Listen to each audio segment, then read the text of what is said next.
Hello again, and happy Father's Day again, including all of the panel daddies out there. Frank's here with his little pride flag. I've got to say, the straight people around here are more gay than most of the gays that I hang out with lately. Definitely more gay than me. I feel it's sort of kind of feel like back in the gay bar days around here. So I guess thank you guys for. Oh yeah, happy Father's Day to you too. That's what I'm here to talk about actually. I talked earlier today about fathers and some thoughts on fathers and a little bit about my own father. But also just like men, what men can give. I don't know about women. I'm sure there's something they give women too, but I can only speak for as a male. So as a male, there's definitely something that I think the elders give the younger males. And I wanted to just kind of go through and give some. There's a few other males in my life that I wanted to recognize that were important to me that I feel like I got certain things from developmentally, and then there's still those things that I didn't. That I think in like, let's say, middle class ish American society, there's a certain trajectory that people take, and this is again anecdotal, very superficial, but it seems like people with the nuclear family or fathers took made that trajectory goes through certain stages, and they made those stages seamlessly because they got the skill set or whatever, the magic at each stage from their fathers or some kind of male in their life. And a lot of us did not get that, like the lost boys, like me. But I did get some things, and so I want to recognize the people that did give me those some things. I grew up mostly. I say I grew up in a matriarchy. It was mostly women in my immediate household until my younger brothers came along. I was the only male. Um, my aunt was involved on the scene a lot, and so her and my mom, my sister, she had two daughters. My grandmother lived across the street. So, and the women were the ones that drove the social life. They made all the plans. They were the active. They were constantly talking, networking, making phone calls, everything. The men were kind of really passive and kind of just stayed in the background. Um, my grandfather was very important to me. I love my grandfather. I have a great amount of respect for my grandfather. We didn't really interact a lot. He was a very quiet person. He kind of sat in the corner, read his newspaper. He kept the family stable. He That's another thing I think that, I mean, any gender can provide this, but I think in my culture at least, it seems like males in particular are able to provide a certain amount of stability. And the thing I got from my grandfather was definitely without a doubt my work ethic. He was the postmaster of the little town that we lived in, and I watched him wake up every morning, like it before the sunrise, 5 in the morning. um, and he would walk in front of our house to go to the post office, which was like 2 blocks from his house. And he'd walk to work every morning. And sometimes, if I was up early enough, I could sit on the porch and watch him walk by, and I would wave to him. And so, knowing that every day, well, weekdays, well, I think on Saturdays too. Yeah, he had to go open it on Saturday. Consistently, just every single day, he had the routine where he woke up, went to work, opened the post office, got the mail out. He talked to everybody there. Everybody knew him. He was like a respected figure in the community. And then he'd come home at the same time, and he'd do his stuff around the house. He just had this really consistent routine that kept an income coming in. It kept the family stable, And our family, because it was a single mom with kids, was pretty chaotic. And so he even provided stability for our family just by being in the vicinity. And so I've never had a problem at work showing up. I'm very reliable. I'm consistent. I get the work done. Like every problem I've had in the workplace, not a single bit of it has been work related, or the quality of the work, or being late, or not showing up, or absent, or I am autistically punctual, and a lot of that I got from my grandfather, and growing up around a figure that can model that kind of stability and consistency and work ethic, like the care he took in his job to make sure that it got done well and done right and done on time, etc. That conscientiousness. In addition to my grandfather, they had a their last son, which would be my uncle, and they had him late, so he was closer to my age. He was like in my generation. He was about 8 or 9 years older than me, so he was like an older brother that I never really had, and he lived across the street with them as well.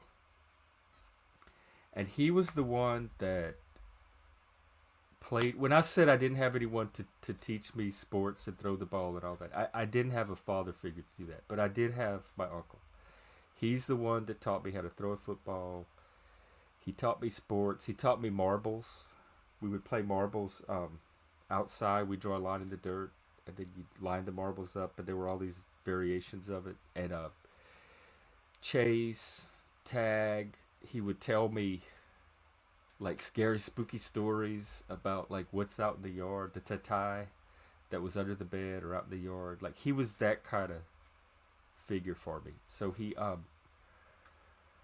passed on a lot of that stuff, and I think probably because of that, when I got to school, or like when other siblings and friends started to come around, like I knew how to play with them because I had my uncle to play with growing up. I didn't grow up completely an isolated child. I did spend a lot of time playing by myself, but when I did want some kind of interaction, I had like an older brother figure across the street. I could go and he could always think of something to do that was fun. And then I talked a little bit about my stepdad, what I did not do, hey Bex, was wish him a happy Father's Day as well, because he, more than any male figure in my life, attempted to step up and be a father in the best way that he knew how, in a way that in his time and generation he believed a father was there to provide. And if you looked around at families at that time, it wasn't anything crazy or out of the ordinary. I had different needs nobody knew at the time. So he did do his best. Happy Father's Day to you. I know things were rocky. I was a kid at the time. I had no clue really what was going on. But I do appreciate you being there and trying to be a father to us all. And happy Father's Day to you. And so thank you. So I did. He was also stable. He had a really good job. He was the one, and that was common in our culture at the time, the Cajun culture, South Louisiana. In that generation was when the oil fields, the oil companies started to come in, and they were discovering oil everywhere. So a lot of the males, the Cajun males, including my own father and my stepfather and my uncle and many other people's fathers, once the oil companies came in, if you were able to get a job with the oil company, that was your ticket to the middle class. That was your ticket out of Cajun, rural, like, let's just say lower class. Not necessarily poverty, but not the American middle class lifestyle. And so my stepdad was able to provide that for us. He had a really good job with the oil companies. And I think, but for him, we probably would have stayed at the same class level our whole life. But because of him, we were able to move to a larger town, close to a larger city, and have more of a like a middle class lifestyle and fit in more with our generation. And so he also provided that, along with a stepbrother who also was a very influential, like masculine influence, I guess.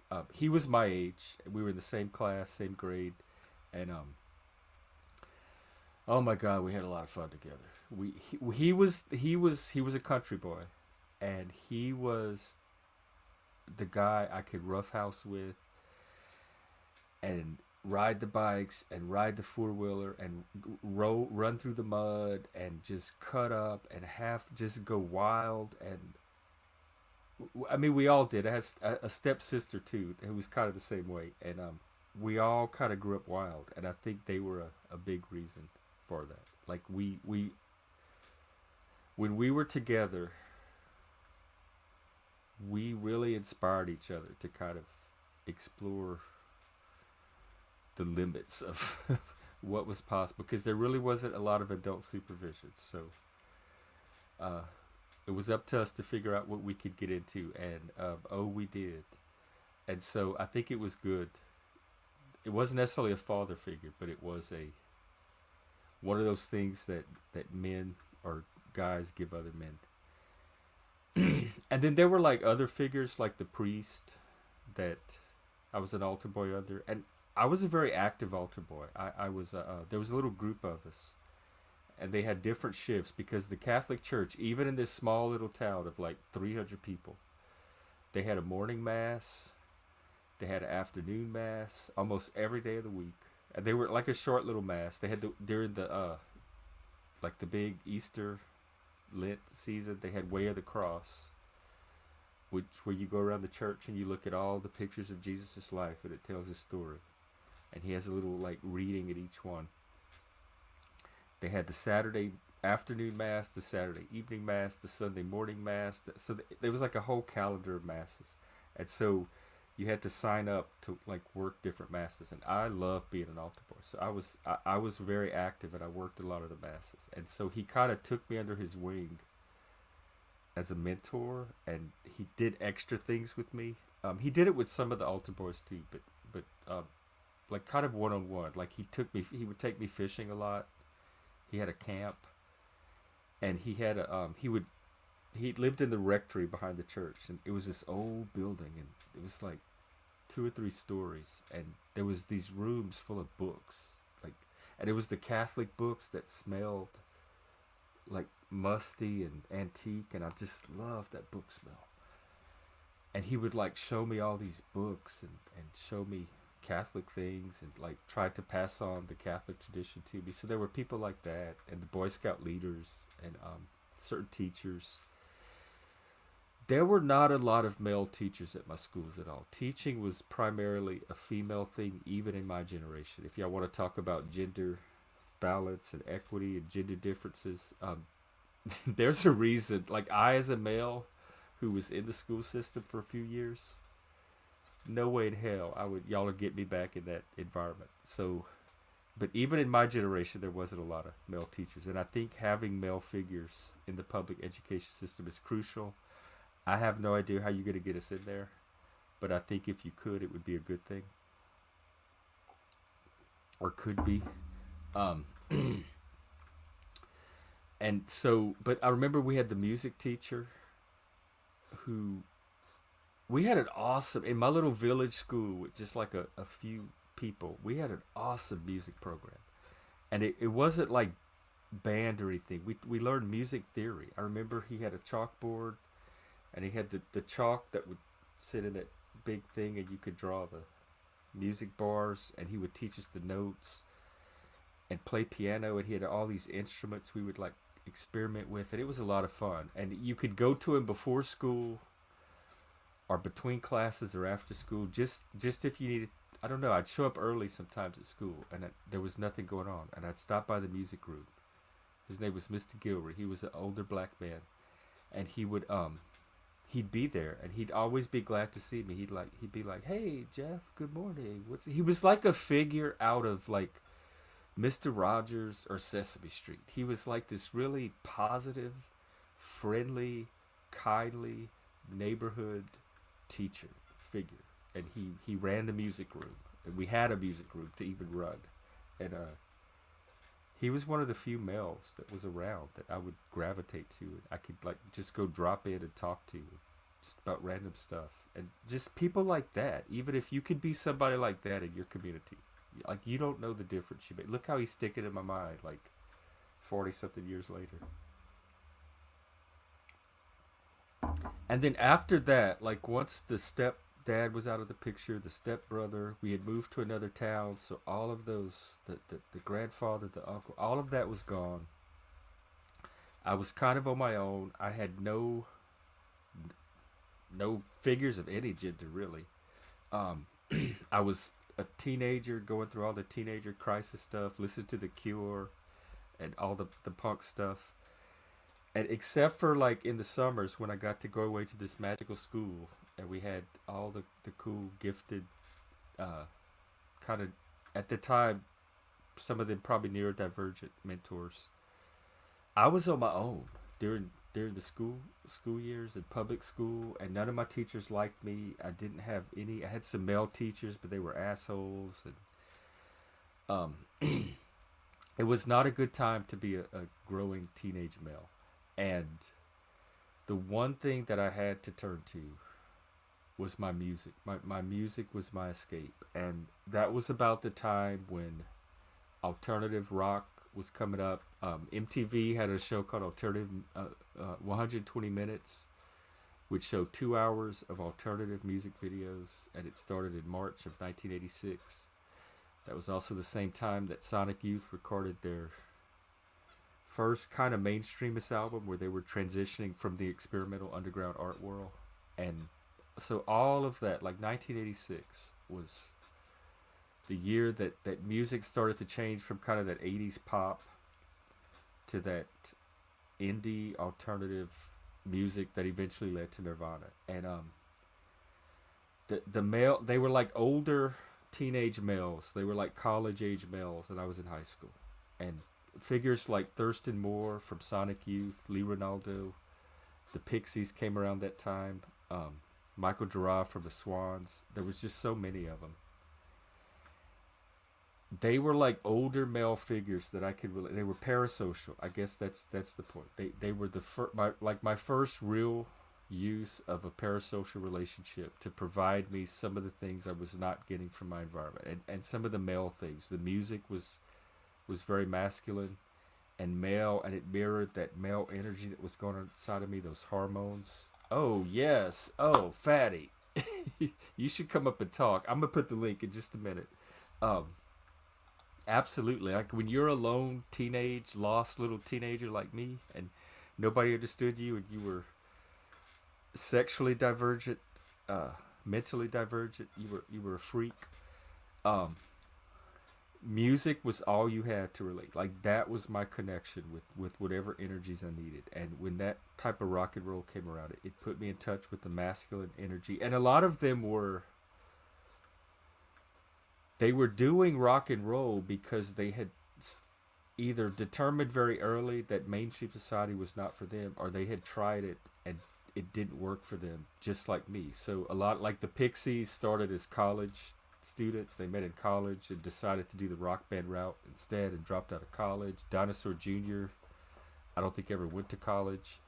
Um, some of the members of Sonic Youth have art degrees, but then did rock instead. So rock was like an alternative, not only art form, but entire lifestyle. So if you didn't want to do the college academic route, at that time, those few years that I was in that phase, they had this whole like rock, slacker, alternative culture that you could like take inspiration from, absorb yourself into. It had its own like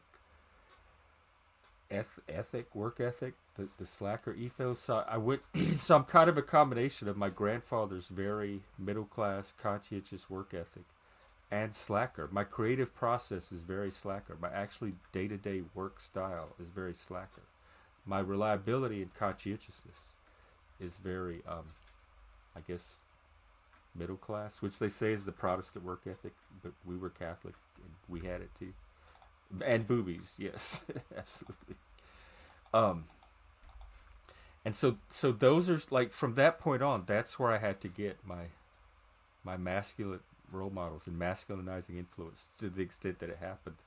Um, and then later, like things like movies and certain characters in movies, et cetera, and and on from there. And I guess in the gay world, I mean, I got into the leather scene and the BDSM scene, and that kind of provided a. It was supposed to provide some kind of masculine hierarchy for lost little gay boys, but I resisted it. They were mainstream to me. They were as conventional and out of touch as the teachers and the college professors and all that. Like none of them understood me or knew how to mentor me. That's another problem.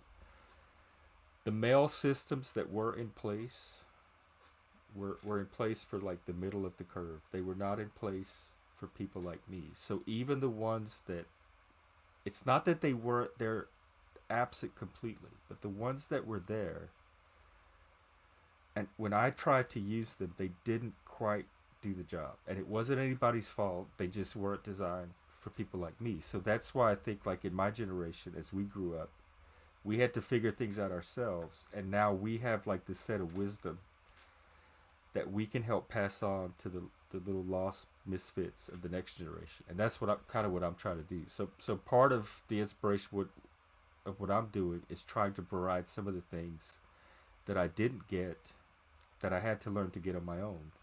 And so now I can use that to help other people. All right, I am going to drop the link and we'll get the panel going. There you go.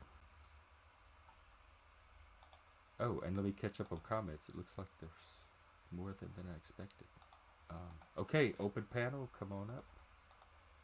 You can talk about your own dad's Father's Day, how it went, or anything else you want. I just thought it was a good day to honor dads and fathers and men, and that's what I'm here to do. Back when I was gay, I mean I'm still gay, but like coming out, being gay back then was different because it was an actual, not a, I guess a struggle kind of. You had to act, you had to make some choices back then and take some social consequences for it. And there was a lot of people that saw that and came around and supported that. And I think men are kind of going through the same thing right now where society's starting to turn against them. The tide is, the social trends are starting to turn against them, and they need allies to come and give that same kind of support that the gays got back then. Some of it's coming from not so much the gays, but the TQ. It's like the reverse scapegoat. The gays were the scapegoat, and they honestly were. We were for a while, but at some point that stopped, and people matured and grew up, and it shifted to some other group, and um, I think that other group, that one of those groups is men, the patriarchy, straight men, white men, religious men, but men, um, and I think it was unfair. It certainly not was not part of my agenda ever. I had plenty of straight allies from the start, and the plan was always we were in this together to expand society, and they honored their part of it, and I'm gonna keep up my part of it because we were all fighting for the same vision of society. All right, let's see comments. Hey, Lindsay. Happy Pride, everybody. Or happy Father's Day. Happy whatever gay, satanic father pride thing. Yeah, it really was. Like, even as a gay person in that era, it was weird. Like, if I saw two guys kiss on a TV show or in a magazine, even for me, that was like, wow, that is some cutting edge shit. All right, I think we have the perfect person for this conversation today. Everybody, give a big masculine Round of applause to Mr. Uncle Fatty. Hi, how you doing? Don't applaud me, So, brother. How are you? today is your day. You're a dad, right? Yeah, Today is definitely your day. yeah. I didn't think the Thank you, kids were going to sir. come up today, and they called like mid morning, and we're like, "Hey, we're going to be up there in a few hours." So turned out to be a pretty They fucking never cool made day. it up. What happened? Oh yeah, yeah. They're only like 2 hours south, but well, they live a couple hours south. They weren't going to come up, and then they called. I don't know about lunchtime. Like, yeah, we're going to go ahead and come up, fuck around for the night. So it's pretty cool. Oh, Yeah. How the hell are are they you? on their way? Are they still coming up?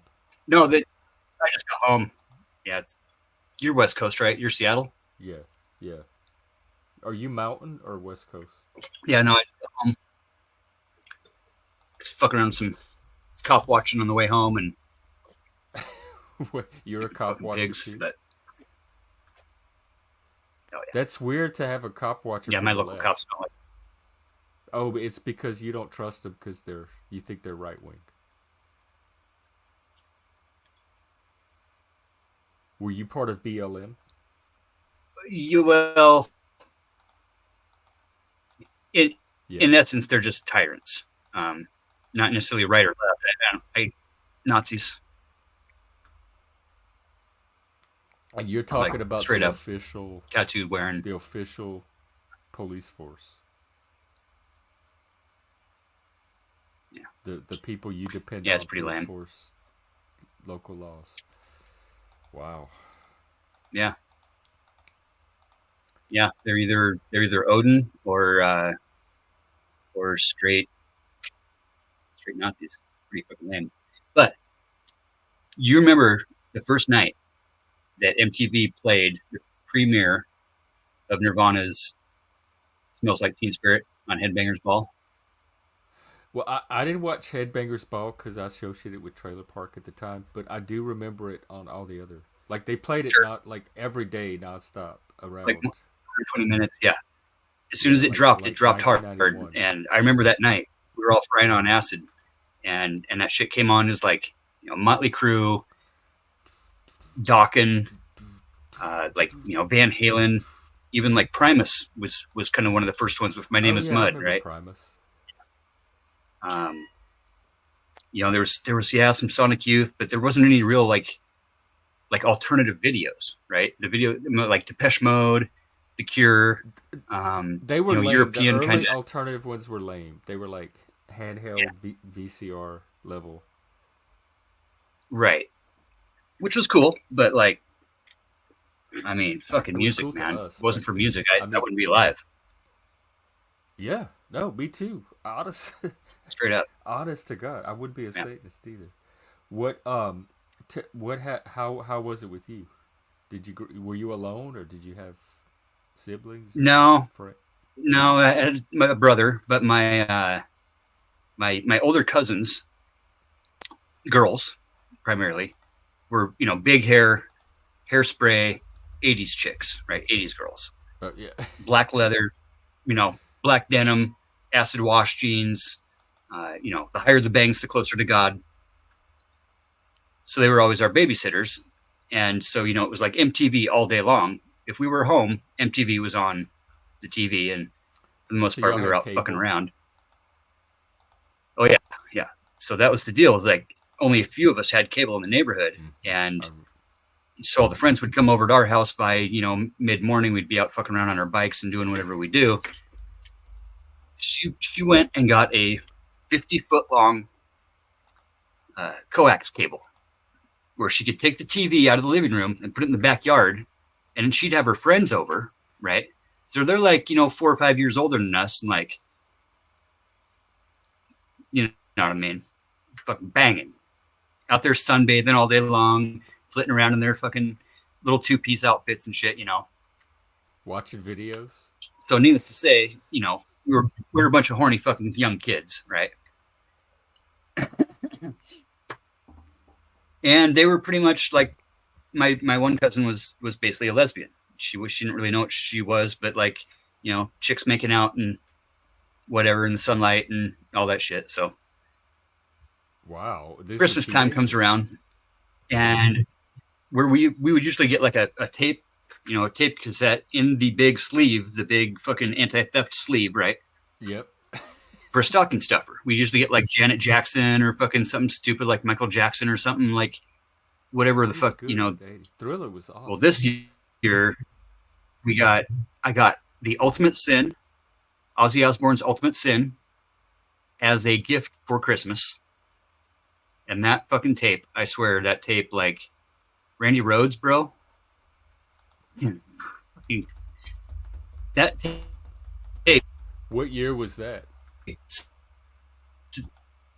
Looks like 1986. So probably Changed my the whole trajectory of my life. Like, was that the friends, first rock buddies, older record? sisters got him into like Two Live Crew and kind of stuff that you could get at the time. But like, yeah, like Two Live. Who else? Some of the rap guys back then, like underground stuff. Well, that was the like, year Run DMC released their thing too. That was the first yeah, okay, official rap right. album. And Aerosmith, and they did the deal with Aerosmith, Raising right? Hell. Yeah, Walk Away. Right. Yep. And You Be Illin, Yeah, Walk This Way. Infinity, Yeah, all that that stuff. was And badass. then the Beastie Boys started to hit about that time as well. Yeah, right. No shit, that's right. Brass Monkey, Fight for Your Oh, Right. dude, girls, ding ding ding ding ding ding, girls, ding ding ding ding. Yeah, dude, that whole time was like. Then Twisted Sister. That was when Twisted Sister and Dee Snider and Frank Zappa and John Denver were going to the PMRC meetings. Yeah, I remember those. And testifying in Congress about the whole, we should called ban my music senator. because it's dude. That was the I got first way. time That's I got pretty much what politically got me active. involved in like some politics. Yeah, no shit. Me too. Me too. That was the very Yeah, first time that I got involved. I had called my senator and I said, no fucking way. yeah. We wrote like pencil handwritten letters to congressmen and senators, and like started a whole kind of movement, and like tried to That was get people Tipper like Gore. we That were was like the Democrats. seventh, That was your eighth people. grade, like maybe. Oh yeah, no, not my people. Well, they were on our side. They were the Democrats doing it. I was That's on everybody's interesting side. though, because I was on the side of anti-tyranny more. yeah, but there was tyranny on the left even back then that didn't. Yeah, Like somehow that didn't stick in our minds when we threw in with the Dems. But they had, even back then, right. you could see it on their side. Yeah, no, I do remember that was a having weird some time. cognitive dissonance though over like why is this lady doing that? She's supposed to be on our side. Yeah, definitely. There was some like what the fuck kind of attitude going on there It seemed very that church needed to happen lady, like justifiably. waspy church lady-ish. Oh yeah. But having the dual cassette tape players where you could tape and make your own cassette tape mixes and Did you do that? You made tape mixes? off other tapes, correct? Like were you like Dude, yeah. rewound the I got song shoeboxes and, full. fuck, I used to do that too. I thought I was the only one. Yeah. No, I still got shoeboxes full of that shit up in mom's attic. Oh my god. Yeah, good shit, dude. So was the Because you got to have your your ballad and have your your hard stuff, but then you'd like make your chick tape, and then you have like your hardcore skate tape. And yeah. God, We had I'd our tape riding days, around cruising tape with all the 80s hits. Cruise And then I had tape, a rock yeah. tape when See, I the wanted cruising. to be edgy. Yeah, right. Yeah, like Motley Crue and the that was like a Decade of Decadence and I'm Coming Home. God, what was the Theater of Pain album? Was killer the shit. Ozzy album your first rock album? Was that Yeah. when like Yeah. rock saved your life? Like And we see that was when the Ultimate Sin had just came out at, like around Thanksgiving or something that year on MTV, and was the whole kind of thing with the PMRC where it's the Ultimate Sin and like he's just debaucherizing on tape and on film, and at the end of the video, whatever it was, they throw like a dump. God, was it a toaster? Like a toaster in the swimming pool or something that fried everybody or something. But whatever it was in that video, particularly that kind of drove some madness into society. That we would we would sit down so we could learn the lyrics and write them out. even though you could write them out and you could read them off the sleeve on the back of the cassette tape, we'd still sit down with 2 or 3 guys and like write them out and like Uh-oh, you're starting a robot. Shit. learn how to Fatty, you're roboting. the cadence and learn how to sing them and rap them and Fuck. yep. I want nothing to better have music, this conversation so bad. You're are you there? Are you faded out for a while? Yeah, it's probably Can you catching hear me? back up here. I had to turn off my freaking auto. I always forget that I got my AutoCAD program running in the background. It sucks up all my. It's like twice as much as Discord. Oh yeah, this is a lot better. And Yeah, whatever you the were talking stupid fucking about line is in my. You what? Oh, that you see that red line that's in the middle of my screen, in the middle of my. Yeah, it's been there for a while. Like it's been there for weeks. Yeah, I don't know what the fuck's going on. I got to reset all this shit again adds tomorrow. to the whole aesthetic, really. It just blends right in. I guess. So you were whatever talking about how you copied out the lyrics. Oh yeah, because like 2 Live Crew, you couldn't get a brand new cassette tape of that. You couldn't find it. Like, oh yeah, I remember. So we'd have burnt tapes off of burnt tapes off of burnt tapes off of burnt tapes that you could barely even hear the bass on most of the stuff because it was so scratched out through the recording process that we'd sit down and write out all the 2 Live Crew lyrics. Too short was coming out. Like Easy E was just starting to come out, and all the pre-Dre NWA stuff. But Too Short was even worse than 2 Live Crew on some of this shit. Like nasty have him. shit. Yeah, it was good shit though. But like just for shock value, learning different songs. They would play that at high school, when the bell would ring and everybody would get in their cars to go home. They would start cranking up the 2 Live Crew as they would drive off the high school parking lot. Welcome to the fuck shop. Hey, we want something. But that's where I got turned on to like say Jimi Hendrix guitar riffs. And like all the samples that they were using in those, and Beastie Boys, and like just the way they were sampling different songs. And then I'd hear stuff like later on and be like, oh, well, they stole that from 2 Live Crew. Like, no, dude, that was the whole beginning of the sampling era, right? Yeah. Yeah, man. Did you ever do you make music? Did you get into making it? Yeah, so we got in like freshman year. It's like two of my buddies had older brothers that had kind of home studio setups, and their dads were kind of like grungy old rockers, that would play some open mics and had bands and whatever. And we'd always go over to a couple of different guys' houses and just fucking just thrash on shit, like not knowing anything, but then finally learning riffs and chords and some power chords and getting into like just straight punk rock, just straight punk fucking E slides and power slides and just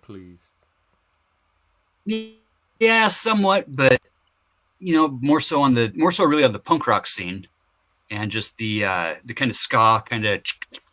Were you straight edge? Did you get into like the political side of punk? No, nobody around here really did. It was just the music. Of course, by freshman year, we would have like, we would literally have the skinheads hanging out in the parking lot at lunch and after school, and that was kind of a whole punk rock scene. That they were ones or the sharps, the actual real Nazi skinheads. Okay, which they were. Red suspenders. I'm not kidding. They really were. And so we'd go up to the compound and hang out up there. We could go up and shoot guns and smoke as much brown bud as we wanted to. And of course, if we wanted to hang out and go to church later, we could always do that too. And learn how to take over the world and stuff like that.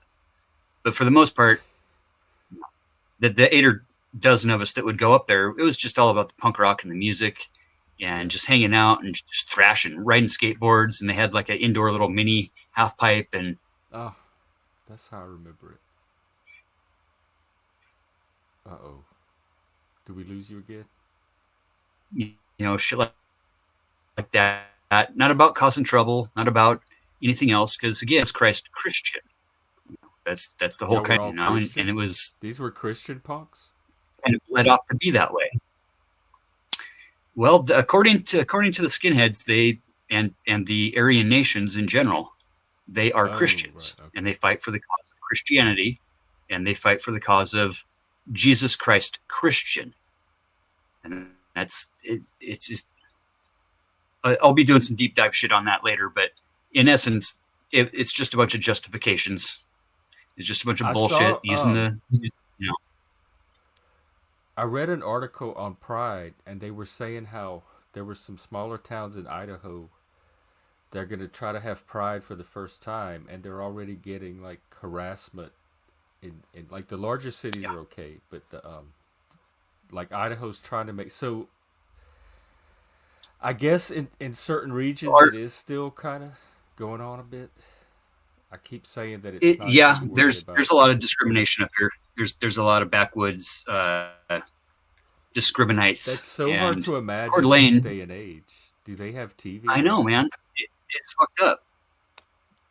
Like 2 years ago, when we were down there, and the freaking Patriot Front showed up. 30 What? dudes in the back of a fucking U-Haul. Oh right, Yeah, yeah, I that was remember here in that. town, which was Do you are you pretty getting surprising. involved with your local Pride this year? Is there anything going on where you are?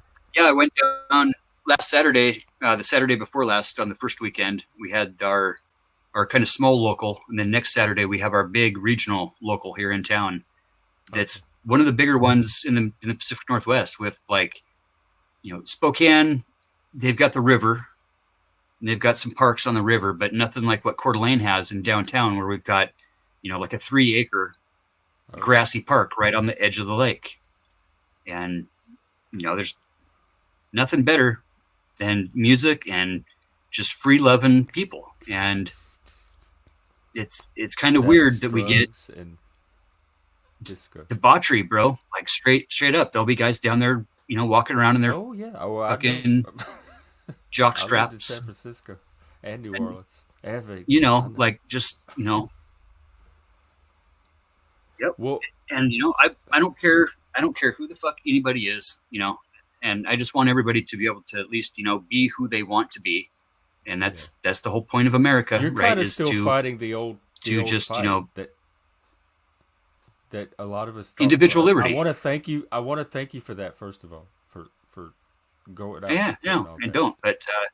But yeah, but everybody's welcome. That's the thing, is that everybody's welcome here, and it's only the ignorant that see somebody else and say, oh, you're different, therefore you're wrong or you're bad, and then this whole labeling and just the shit that's going on in society in general. I mean, Well, let it's alone on coming the from panel sphere. it's mostly the left doing the labeling thing, but It is, definitely. Yeah, it is. You're right. It is. this is like looking back in time. I feel like you're still in the '90s fighting the '90s Kind of, level yeah. of homophobia because it's still in some regions Around here, yeah. because it hasn't And caught I up mean, yet. like, just 10 years ago, there was a pretty open minded feel about society in general. That as long as you're not hurting somebody, everybody's cool, man. Everybody's cool. As long as you're not hurting somebody. That was That's kind how of the we feel, were. right? That's how we grew up. Yeah. And this whole new labeling of that they, them, and the others. They are Yeah, coming. Them yeah, you have to watch out for. The yeah. others, this whole rhetoric bullshit is it's being forced from both sides. I But think it's so. not it's not the side that is saying respect me, honor me. That's the loudest. Which side is that? At least not around Uh oh. here. It's the group saying you shouldn't. You're These are cutting out just our again. brothers and sisters. These are just our neighbors. So they're the ones still trying to demonize and scapegoat like people based on their group characteristic or group identity. It's Yeah. mostly coming from the religious right there, Yeah. And we've which got is it. where it used to come Yeah. from, We've got it coming like from the pulpit. society wide. Yep. Yep. Yeah. We've got a couple of these churches up here that are 100% right wing from the pulpit, right wing. Anything else is Well, just demonic. Anything else is labeled evil. And, that's so like that's, old fashioned, like so archaic. yeah, Like looking at it from no shit. 2024. But we watched a video the other day on Midlife's channel with Fonnie Willis, and she was in a Mm-hmm. black church saying giving some political speech about black women are oppressed and y'all need to rise up and all this stuff. So it's not even just the right, like one side doing it, but the churches are not For sure. supposed to be a vector for political propaganda. Yeah. And I'm 100% for not preaching Either way, division. separation of churches. Preaching Yeah, I am division, too. right? Absolutely. Yep. That's not why I became an ordained Christian minister. There's nothing, it's about inclusion. It's about, the Bible is not supposed to be ammunition. It's not a box of ammunition to be picked up and used as, individual verses to be used against each other. It's just not. It was never designed to be that way, and that's really what it's being used as these days. It's not being used as a book of inclusion. I think It's it's not always been shining used light. as that. Because wasn't it Yeah, in the Old Testament? Isn't it also a moral code? So they've always been able to hold that up to somebody and use it. Like not even the Christian part, even just the right. And religion part. the prophecy. That's the whole thing with the old and new. Consider the old the prophecy, and the new the So for Christians, okay, that's what confuses me then. Because for Christians, the New Testament comes along and like supersedes. It's like religion 2.0. So ignore the old stuff and replace it with this new version. But then well, they not still ignore the reach old into though. the old stuff when they want to and mix it with the new stuff. It's more so embrace the old for the prophecy, as the prophecy's been fulfilled now with the But new. not the other stuff. Like let the other stuff go. But the prophecy But part was leading up to sure, this, which is a new starting point. nitpick whatever you want to. It's the way it goes. Catholic Mass is pretty structured, where you've got you've got your ceremony, you've got a reading Oh from the yeah. old, you've got 2 readings from the new, and you try to combine the 3 to have a sermon of a topic, Yeah. right? Yeah. But when you can cherry pick those 3 that are going to be brought into the topic, I mean, it's like this, Well, you Jeff. have to In the cherry past pick. year If and a you're half, organizing it by theme, you have to cherry pick. I don't see yes, any other way around yes. it. And when the theme is inclusion, you don't have to cherry pick. It's a real easy job to come up with a sermon when you're not cherry picking a narrative of exclusion. And when we're looking for exclusion, then we're looking at the like the you're going to hell stuff. The But doesn't that only work on people who believe in hell? And that number is dropping. yeah, it's definitely dropping. Atheism, well, not, I would say atheism, but the overall dogma, of Christianity, I think is getting a hard defining. It's getting a redefining of terms. I think so too. And I think I actually see great hope and potential in that. If Yeah, like the reevaluation of Christianity and what could come out of it. yeah, very much potentially. It's That and it it, also that shows how amazing the Bible is. That it's so large and comprehensive that it can like people can have whatever personal message and find something in it to reinforce or support that because it's larger than any one of us. It's so universal. Like it's no it's a wonder it's the fluid thing, and foundation it's of a not. world religion. Yeah, and really the themes therein are Like it wouldn't have the power that it does today, like thousands of years later, if it didn't resonate with something, like deeply resonate with something inside of us. Like there's plenty of other ancient texts that we don't read or even care about because they don't speak to us. But there's something about the Right. Bible that we continually see ourselves in, and No, that it was a continually reflects what we're going on in our personal lives. very well written book, and it was written to do that. You know, it was written to do that. It's designed to hit those emotional trigger points, so to say, the the contentious points. You know, the things that we want to question are usually that that sermons, you know, would be designed to confront. When there's angst in the I agree. community, you know, that it's the preacher's job to feel that angst and realize maybe where it's coming from, and then try to, you know, coach the certain community. You know, and we're not too far off, bro, where like there was only one church in one town, and now we got multiple churches in every town.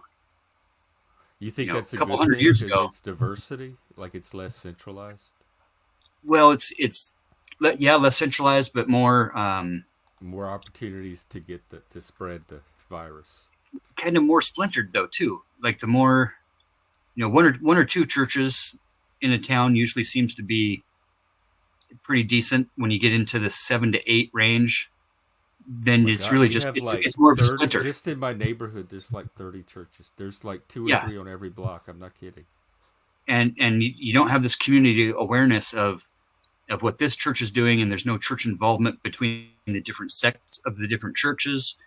Um, you know, where there used to be that dichotomy in America where you know the group and the city organizations and the you know the overall, like the city planners, and what am I thinking about, the city like the county commissioners even still would would involve everybody into, you know, monthly meetings or Uh-huh. you know, parades and working together as a community type stuff. City not city council, chambers of commerce. Chambers of Oh commerce yeah. used to be great for that, and they kind of excluded churches in community organizing, and it's just it's a really, you know, th- this is cool, right? This doesn't fucking work, right? There's just too many. It's like the more little sects we have, the more splintered we really are. When we can agree that you know, the other churches are all the same, and I'll just say it, you know, point blank, like during the Obama administration, there was that feeling of hope. You know, there was that initially, right? Initially, there was that feeling of inclusion, and we're all together, and we're all here, and it just kind of got drowned out by the end of his term. That, you know, you got this whole other whatever right wing faction, you know, with the anti-birther. He wasn't even born here, and just the Oh whole yeah, that rhetoric was of the so anti. stupid. Even then, I just thought it was so stupid. Yeah, dude. Like it's just They lost a lot of credibility with me over the birther thing, and Trump was and part of that. he was the spearhead of it, and Oh God, I didn't know how. Because that yeah, when no, he first announced, that was the first thing that turned me off about him. That made me not take him seriously. I'm like, oh God, he's one of those birthers. He's just doing yep, this for like fame and stuff. I don't have to really take him seriously as a candidate. And it was the birther thing that had me write him off. Lindsay, come up. I don't know if you could do it, but um, actually, it was more like it was a play on talk dirty to me, but it was more like talking about daddies more than. But if somebody wants to come up and talk daddy, don't, never I'm mind. not gonna No, kick you that out. doesn't work. Well, I You might brought because it I know up. who you are. Get up here and prove it. Yeah. But when we talk about like Obama and that it had this, because I remember when the Tea Party formed, that was a reaction to Obama. Yeah, I mean, I think by the end of his term, we were really moving towards this, you know, this anti-narrative, and I mean, just just to put it really in a very blank statement way, the 4 black pastors and the 1 Catholic black priest that we had here in town have now been ran out of town. How? Okay, you know that for sure. Like, what's run Seriously, out? they've been told to leave. They've been told they're not welcome here, By who? and they've taken the advice and they've left. Who has the power to just go say get out of the town? You're not The talking guys like that any put kind of pipe bombs legal authority. in steps. No, the guys that wear, certain types of tattoos and put pipe bombs on your porches in the morning. So terrorism. Do you know about the Straight town up. of Vidor, Texas? It was a little. It's not far from where I lived, and it was a little sundown town. It was one of the last one. They had no black people living in it, and the government in the '90s moved in a black family or a couple of black families, and after like a year or so, they moved. Like the government could not even pay a black family to live there for free because the town had this way of harassing and intimidating. Yeah. And I think Geraldo even went and Yep. did a whole show of this 100%. town. And that's what this, but that was even in the '90s. That was like a lone holdout, and it was so archaic even then that it drew this. It had the lone reputation for being one of the last sundown towns. And so to hear your stories Yeah. in 2024, I'm like, this is Vidor, Texas, which even then Yeah. was like 10 years later, that little town was completely like any other town. Like the generation had shifted, people had they didn't want to be associated with that. They had socially matured, etc. So to hear that All this those is guys still moved up happening in here. Idaho, Yeah. fuck, what are Yeah. y'all All, gonna all do? those guys. I'll tell you So what from the early 90s until like 90, 98 specifically, um, normal, everyday, beautiful, inclusive, purple community, right? Except for 2 weekends out of the summer. And we were flooded, with 2 to 3,000 boot stepping, cosplaying, that doesn't seem red like a lot at suspenders, all. red shoot, and they had their national conference up here in Hayden Lake. What was the name of the group? It was basically the Aryan Nations. It was the Okay. Aryan Nation proper. It wasn't Aryan Brotherhood. It was Aryan Nations, and the skinheads, straight up the actual, skinheads, and it was a really weird fucking spot to be in the world for 2 weeks out of the year, and the rest of the time it was fucking amazing. Kootenai County. Yep. Hidden Lake, Idaho. Dude, I've got a couple of videos I would really like to go over with you. Yeah. One specifically is a 45-minute just kind of interview with Reverend Butler, talking about Is kind of where anything the copyrighted in it? Like the music, nope, anything? everything's pretty. Yeah, I've played a few things on my sleeper channels and Okay. whatever, just to kind of see what gets dinged. The one is really good. The one he goes into Reverend Butler goes into about a 15-minute kind of spiel, quoting verses, about how and where the justification comes. And I'm reading and about it now. There's a guy named in essence, Wesley Swift, yep, and he was part of this thing called Christian Identity, which believed that only Celtic and Germanic peoples could actually be Christian. I've never. This yes, is and But it didn't really surely matter this is on. fringe. Like most Christians Yeah, wouldn't think this kind of stuff, right? no, Is this like the version of Jewish Zionism or Islamic fundamentalism that people are yeah, worried about? This is like the kind of, Christian version of that ethno nationalism. yes, yep, and almost like pre Proud Boys, almost Okay. more like um, Because the Proud I mean, Boys are the not Patriot necessarily Front. race oriented, right?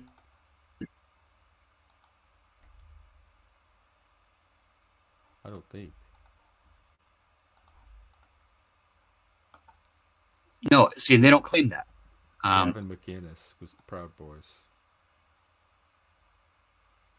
Let me kick this down and see if it helps on the But latency.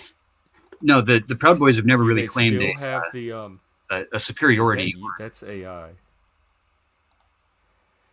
Oh Do yeah, they that's still my have the rallies that twice a year? no. So in '98, well, okay, so '94 we had a big blow up where we denied their permits.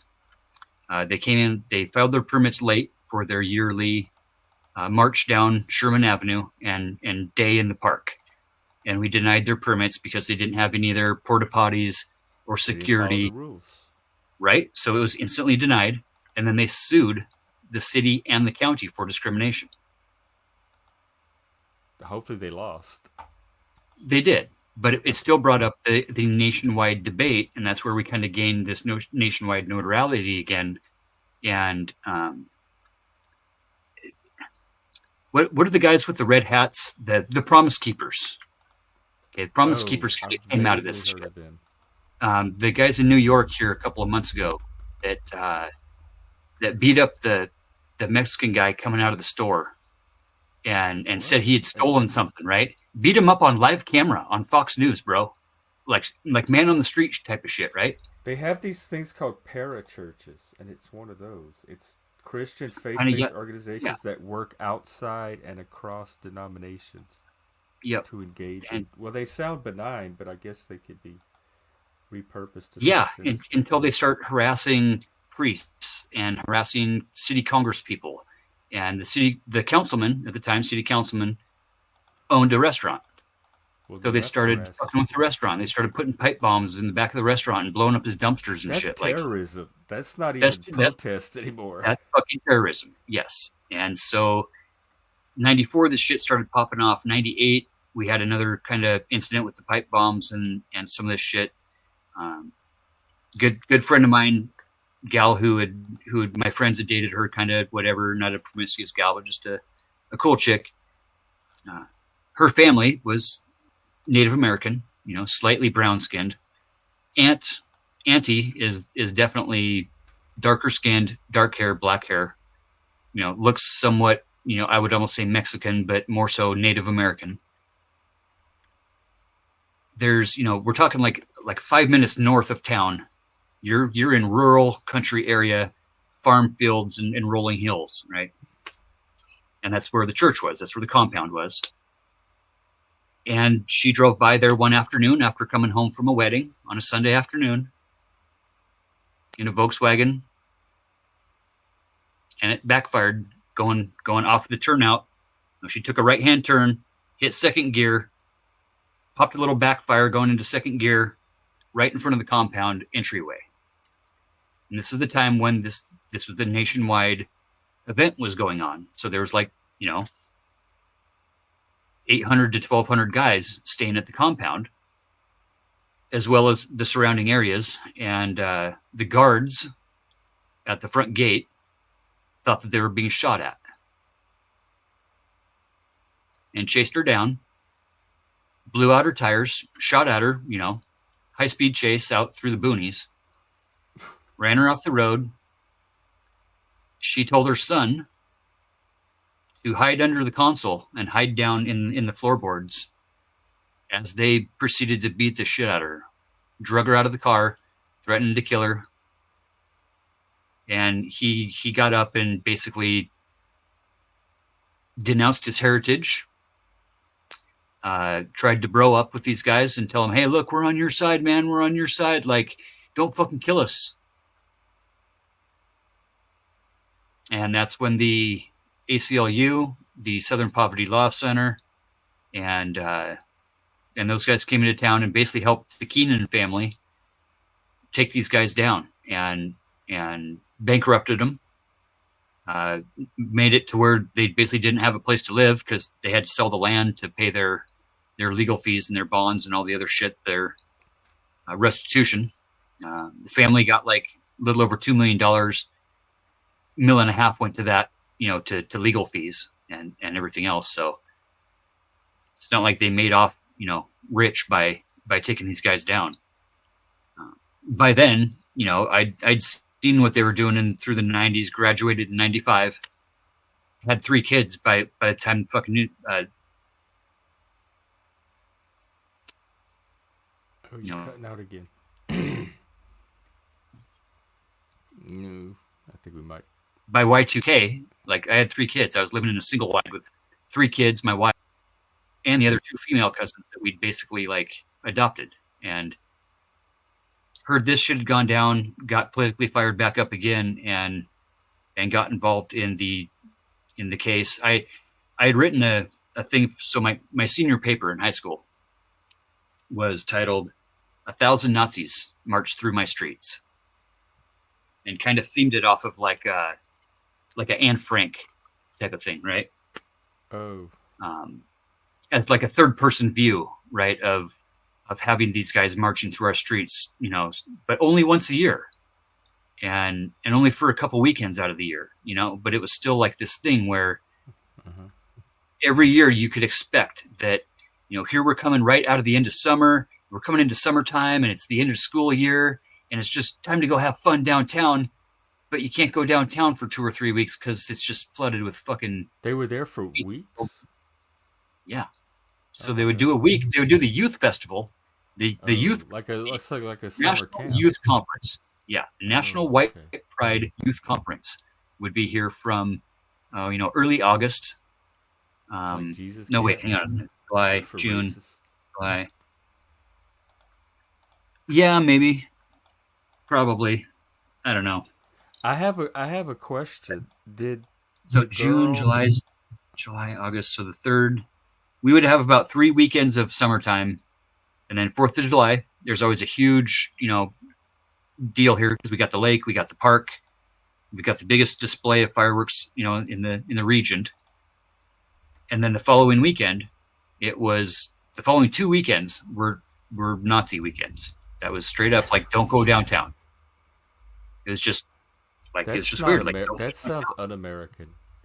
Yeah, it was pretty fucked up, dude. Like, and we finally started gaining that nationwide notoriety in like 94 and 98 when we had the terroristic shit going off where they were blowing up people's front doors, they were blowing up the windows in the restaurants, When and was this? targeting individual people, like targeting people's livelihoods that were city councilmen. You don't get paid a lot to be a city councilman. You got to maintain a job, right? So they would go fuck with these people in their real lives. Okay, here's my question. The girl in the Volkswagen, did she press charges? Was there a police report? Did she call somebody? Were there? Because Yeah, yeah, what they did was criminal, so there should be an existing enforcement yep. mechanism for when people act that way. There was it took them a couple days to get it figured out, but it was a hate crime, and that was kind of the first Well, it was actual real definitely a hate crime. crime. Crime. It was, yeah, it's like the first, you know, labeled hate crime that was, Like in the history of the U.S. yeah. I mean, as far as like What? prosecutable, you know, not in history, but up here especially, Oh, okay, where you are. you know, especially since we were just kind of used to this stochastic terroristic bullshit of, you know, fucking with people's real lives. Like, my aunt's windows got blown out of her house. She lived right behind this restaurant, and the year that they blew up the dumpster and tried to blow in the back door of the restaurant, all the single pane windows in her house got blown out. From a 6 or 8 bomb? houses on that block, like, just from the concussion, right? And do you think those people got any help? Do you think they got any restitution or any? No, they had to go out and Probably buy new not for fucking windows. terrorism. You know, like, Yeah. so just really, you know, that's kind of what really pissed me off in '94, as I was a junior in high school, and it had been at least privy enough to be considered a possible recruit. Blonde haired, blue eyed, right? Oh, right. Towhead, right? So it was always, you know, it's not a racial thing. It wasn't a racial thing, but it was, Was it a gang you know, thing, like a male initiation, like those? I kept talking about those substitute male hierarchies or groups that form because there's no like father system in yep. place now to do all of that. So it was one of those alternate structures. American History X. Yeah. I mean, just the recruitment process and the sitting in the high school parking lot So and you waiting kind of for grew up kids in a to get off war school. zone a little bit. Well, not really. It was just kind of a punk rock zone. It's People's just like, houses are getting blown come out on by up to the bombs. compound. Like that never even happened where I come from. And, Oh, you're cutting yeah, out again. but but you would never like if you yeah. I mean, when you own the newspapers I've and you never own the lived the, anywhere where the I uh, had to worry uh, about a house getting blown out by a bomb and the cops not being able to call the cops and have anything done about it. That would be a whole different type of living than anything yeah, I've been part of. yeah. It was definitely. What can you do when half the cops are in the cause and the other half are too scared to go against It's like their Mississippi their burning, fellow brethren? Yeah, I mean, it's like Idaho burning. it's just really fucking weird. That's all I can say. Like, Yeah, it is. it's a I mean, very awesome, beautiful I'm fucking place coming to be. from the south where I come from. I know like what you're describing. There's little tiny embers, or at least in the 90s, there were little tiny Yep. embers of it back there. But even there, it was almost non-existent. Maybe in David Duke country, a little bit of it, but that's it. And so to hear what you're I met describing, David Duke 3 times. Yeah, he was oh, up here did every year. Shook the man's hand in 92, 93. Actually introduced him to a we fucking were rally. not proud of him. Like we did not want to claim him. He was not one of Right. ours. Yep. Yeah, he was up here every summer. Gee.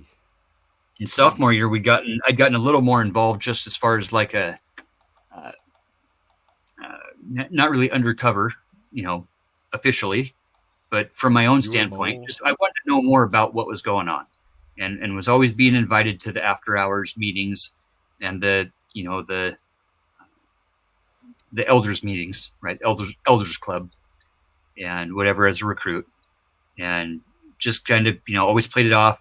Had two other buddies that we'd go up there as a 3-pack, and was like, we're not leaving here. None of us are leaving here alone. Okay, we're either leaving together or we're not leaving at all. In case anything happens, that was our pact between the three of us. That like we're here to gain information. We want to know what's the ultimate goal. What's the cause? What's the resolve? What's the point?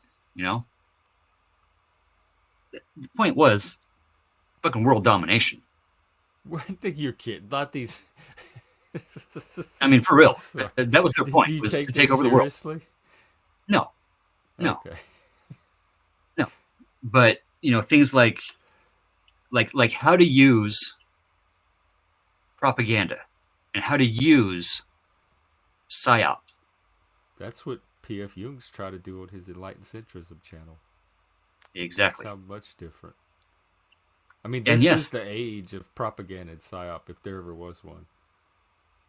and we had Mexican mafia over in Spokane at the same time too, which was really weird. That in reality they were kind of working together to bring drugs into the neighborhoods, and while they both proclaimed, well, the Mexican mob not necessarily, but the white pride guys were all about no drugs, living a clean life, but then they were all smoking brown bud, Mexican brown bud, right? Brought across the border from the Mexican cartel, and tons of cocaine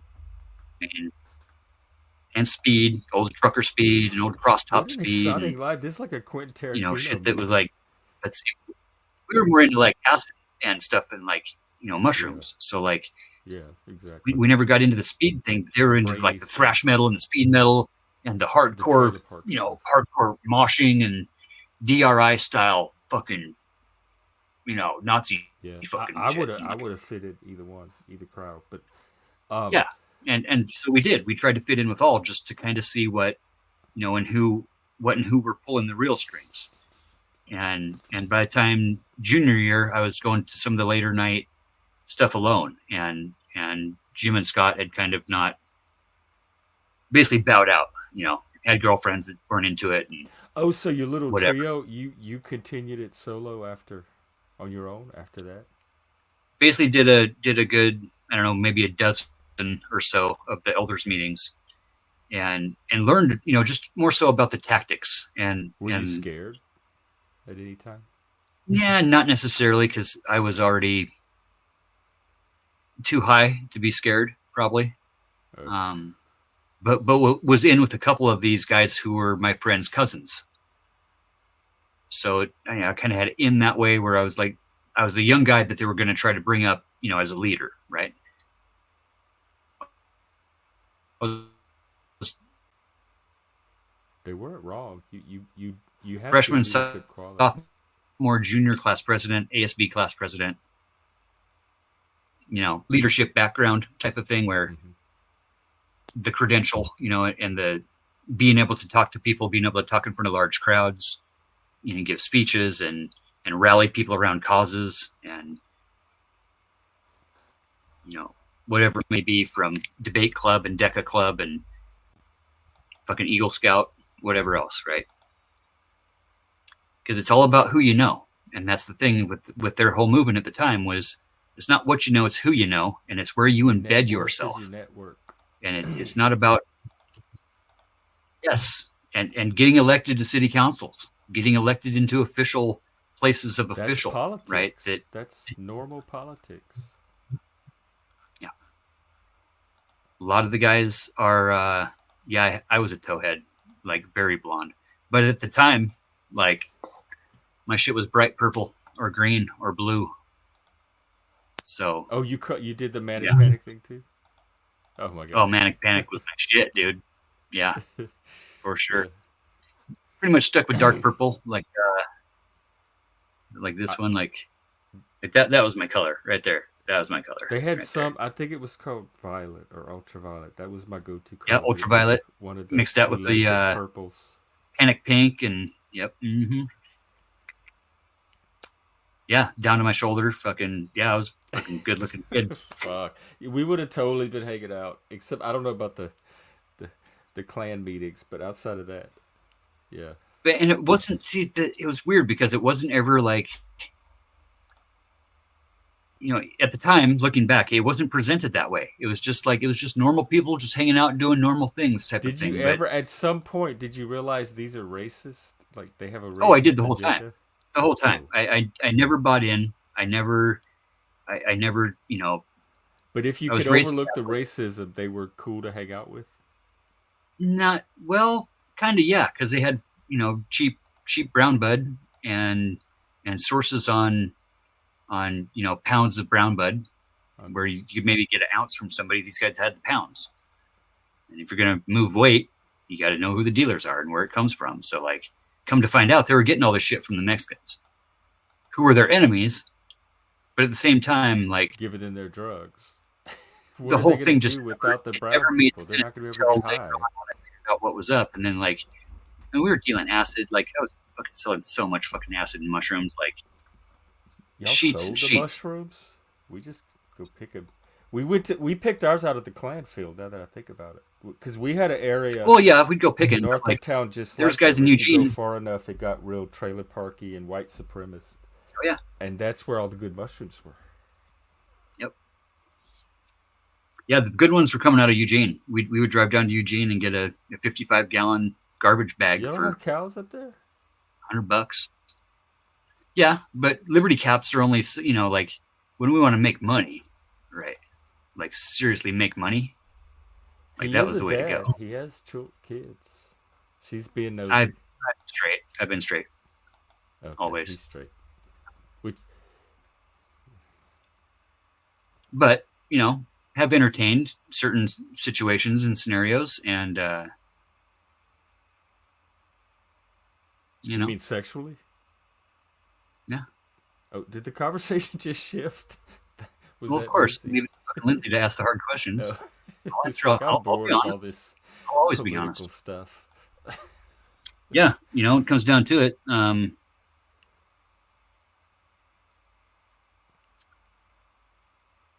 Never really, I never really thought of it that way. It wasn't a thing. But you've never been attracted to a guy. Yeah, but not. Not sexual. I mean, Like emotionally? sexually, emotionally, spiritually, whatever. I mean, guys are hot. There's I hot know, guys. Yeah, there's especially guys that are fucking spiritually. there's beautiful guys. There's really femmy guys. There's really masculine guys. I mean, I don't. The masculine was the hot. I mean, I never considered myself bi, no, but I can recognize that there are beautiful men, and No not so homo. much at that point in time. Honestly, later in life, once Brandy and I kind of became swingers and shit as being a married couple, like but there's Are you poly? Do you consider yourself poly?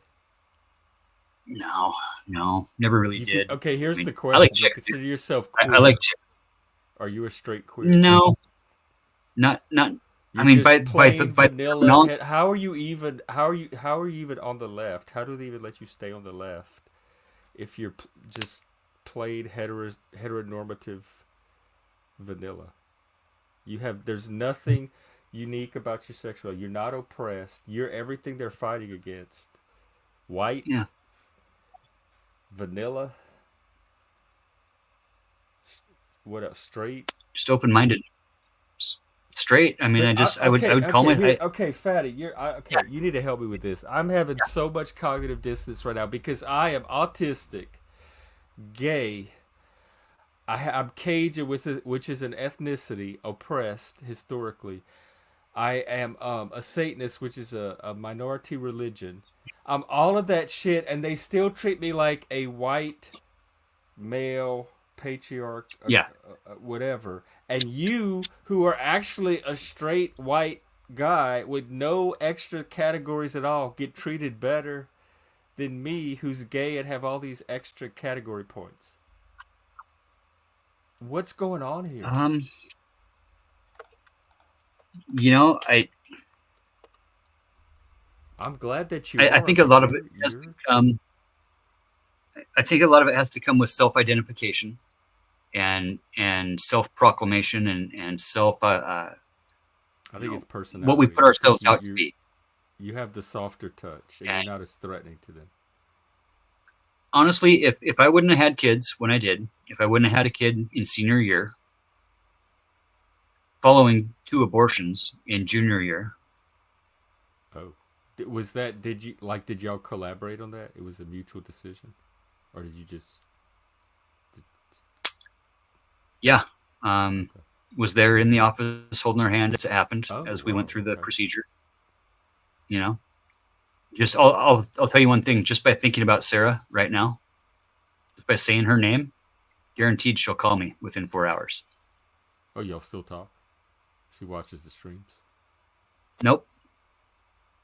Just But we're like fucking like we're that like kind of this. connection. Yeah.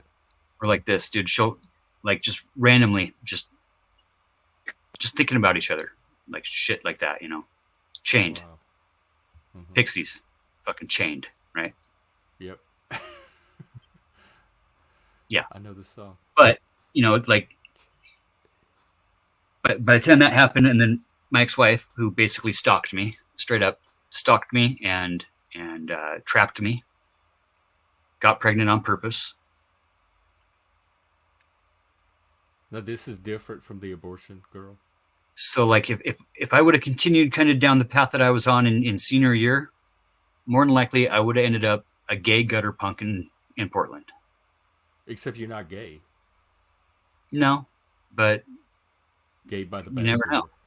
Yes. You never know. It's just kind of like that was just kind of the So thing of the what time, kept you right? from that path? What turned you around? Or Just having kids, having to go to work. so just being like the being a father, the fatherhood itself, Yeah, like you had some sense of duty or responsibility. Wow, Fatty, this for sure. I admire Wasn't you. gonna just I walk really away. do. Wasn't just gonna be a douchebag and fucking run away from child support and obligation But so and many men do. my Like ex. what kept you We there? were So extremely many men infatuated with do. each other. Like we were definitely in love. We were definitely in a point of young love and young lust that I try to advocate for these days. That Yeah. that if you're not really fucking attracted to somebody, and if you don't think that that the bedroom is going to be fucking amazing, don't even try to do it for the rest of your life, because Yeah, life's too there's short to just sleep with ugly like, people, type of thing. no, not that. Just Oh, people that you don't like. People that you don't, yeah. Well, or that's that you ugly can't. too. You know, Well, you know what I mean. Like there's got to be an openness in it and something there. We met on a dance floor, right? I don't know if you remember Black Happy. They were a local band here, like an 8-piece band, I five wasn't up horns, here at the time. rocking hardcore, but like kind of like mighty boss tones, Oh, I love the Bostos. kind of Yeah, like Reverend kind of Or that ska Reverend punk. Horton Heat type of like, Yeah, I know him too. yeah, you know, but hard too. Like, but they were all these kids that went to Gonzaga High School So we're and not talking Gonzaga like College. With disco, like Saturday Night Fever no, type of dance floor. no, no, like Xanadu. like Christian hard rock. Like hard rock with a message, right? Worship But the not devil. Other not than worship the overtly devil, Christian, worship God. right? Not What does it say no, when you not even play really so Christian much rock that. backwards? Come to Jesus. There's a few things I could say about it. It's like playing country backwards, right? Your dog comes home and your truck starts running. Yeah, probably. So y'all met? Your old So lady you met loves at you one of these again. concerts?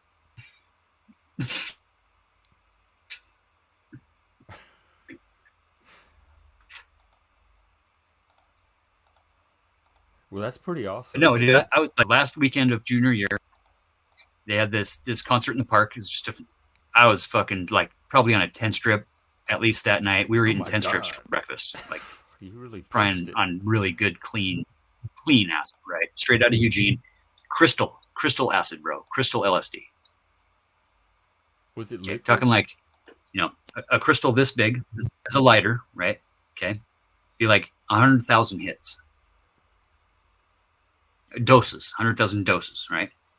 That crystal inside of a pickle jar, right? Inside of a small jar, inside of a small jar, inside of a mason What pickle kind of jar. acid did y'all do?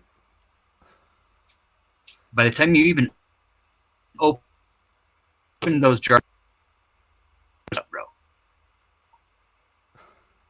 I thought we were weird. just being around, tripping balls and having fun, man. Tripping balls, just But I'm fucking confused about the pickle. having fun. Pickle And jar, not we pickle, get the not water, juice. Pickle juice. right? It's So just it's a jar. like You just a kept it weed in a jar. jar. You Okay, I keep got your thrown off. nugs in a jar. Yeah, Like the nuts. I know the about the the nuts. the amount of energy and shit that was in that, like, fucking amazing, dude. Like the cleanest of the clean, like straight out of San Francisco to Eugene, Oregon, to Seattle, They had to that North big Idaho. lab in San Francisco. Like most of the acid in the U.S. was coming out of this one lab, and when it got shut down, our acid supply dried up for months. I remember that. It was Yeah, like a and nuclear we were event in the drug community. sitting on hundreds and thousands, dude, hundreds of thousands of doses up here, and that's when shit got raw from like, a couple bucks a hit to like $5 a hit to like $10 a hit, or a dose, right? A dose. We paid about 5. 10 would have been. It better be some good shit. 3 for 10. 3 for 10 was pretty common. We got into like, blue telephone. There's like blue telephone and red rose. Got into some of the Malcolm X stuff where we started getting stamped paper with actual like, Yeah, I remember that. stamped blotter. We had some But Jimi like, Hendrix. and the mushrooms, dude. Purple Like, oh my haze, god. they call it. Oh. That was later in life. Oh my god. Oh yeah, that was when I was chasing hailstorms in 2016. Maybe it was We should do a 2014. whole series on our drug stories. Oh, dude, that one was that was mushrooms. We weren't on acid then. I haven't done acid since Tales from the Pickle Jar. Y2K. I haven't done acid in this millennium. But mushrooms, I love mushrooms, and microdosing. Would microdose like a month out of the year. I have you tried microdosing? Because there's a lot of autistic people that say it helps, like with their neurodivergence, and I would be open to something like that. I'm just not sure how it works. the way it's going right now is if say like so you grind up a bunch of mushrooms and you gotta because each cap is going to react differently, right? So you want to Right. It's hard ground, to dose mushrooms. yeah. So you want to At least ground for up the cow product. shit. But like, yeah, we were chasing hail and got hooked up with the lesbians in Pittsburgh. Is it Pittsburgh, Missouri? It's right outside of south of Kansas City, south of KC proper. Pittsburgh There. Pittsburgh's right in the, I think it's in Missouri or whatever. Pittsburgh The is lesbians had all the good drugs. Unless there's another Pittsburgh. No, yeah, it's another one. It's I'd have to look again, but it's down by like south of Terre Haute. Where the fuck were we? We were in like south of KC proper. Wherever the fuck we were, the lesbians had the line on all the shit, right?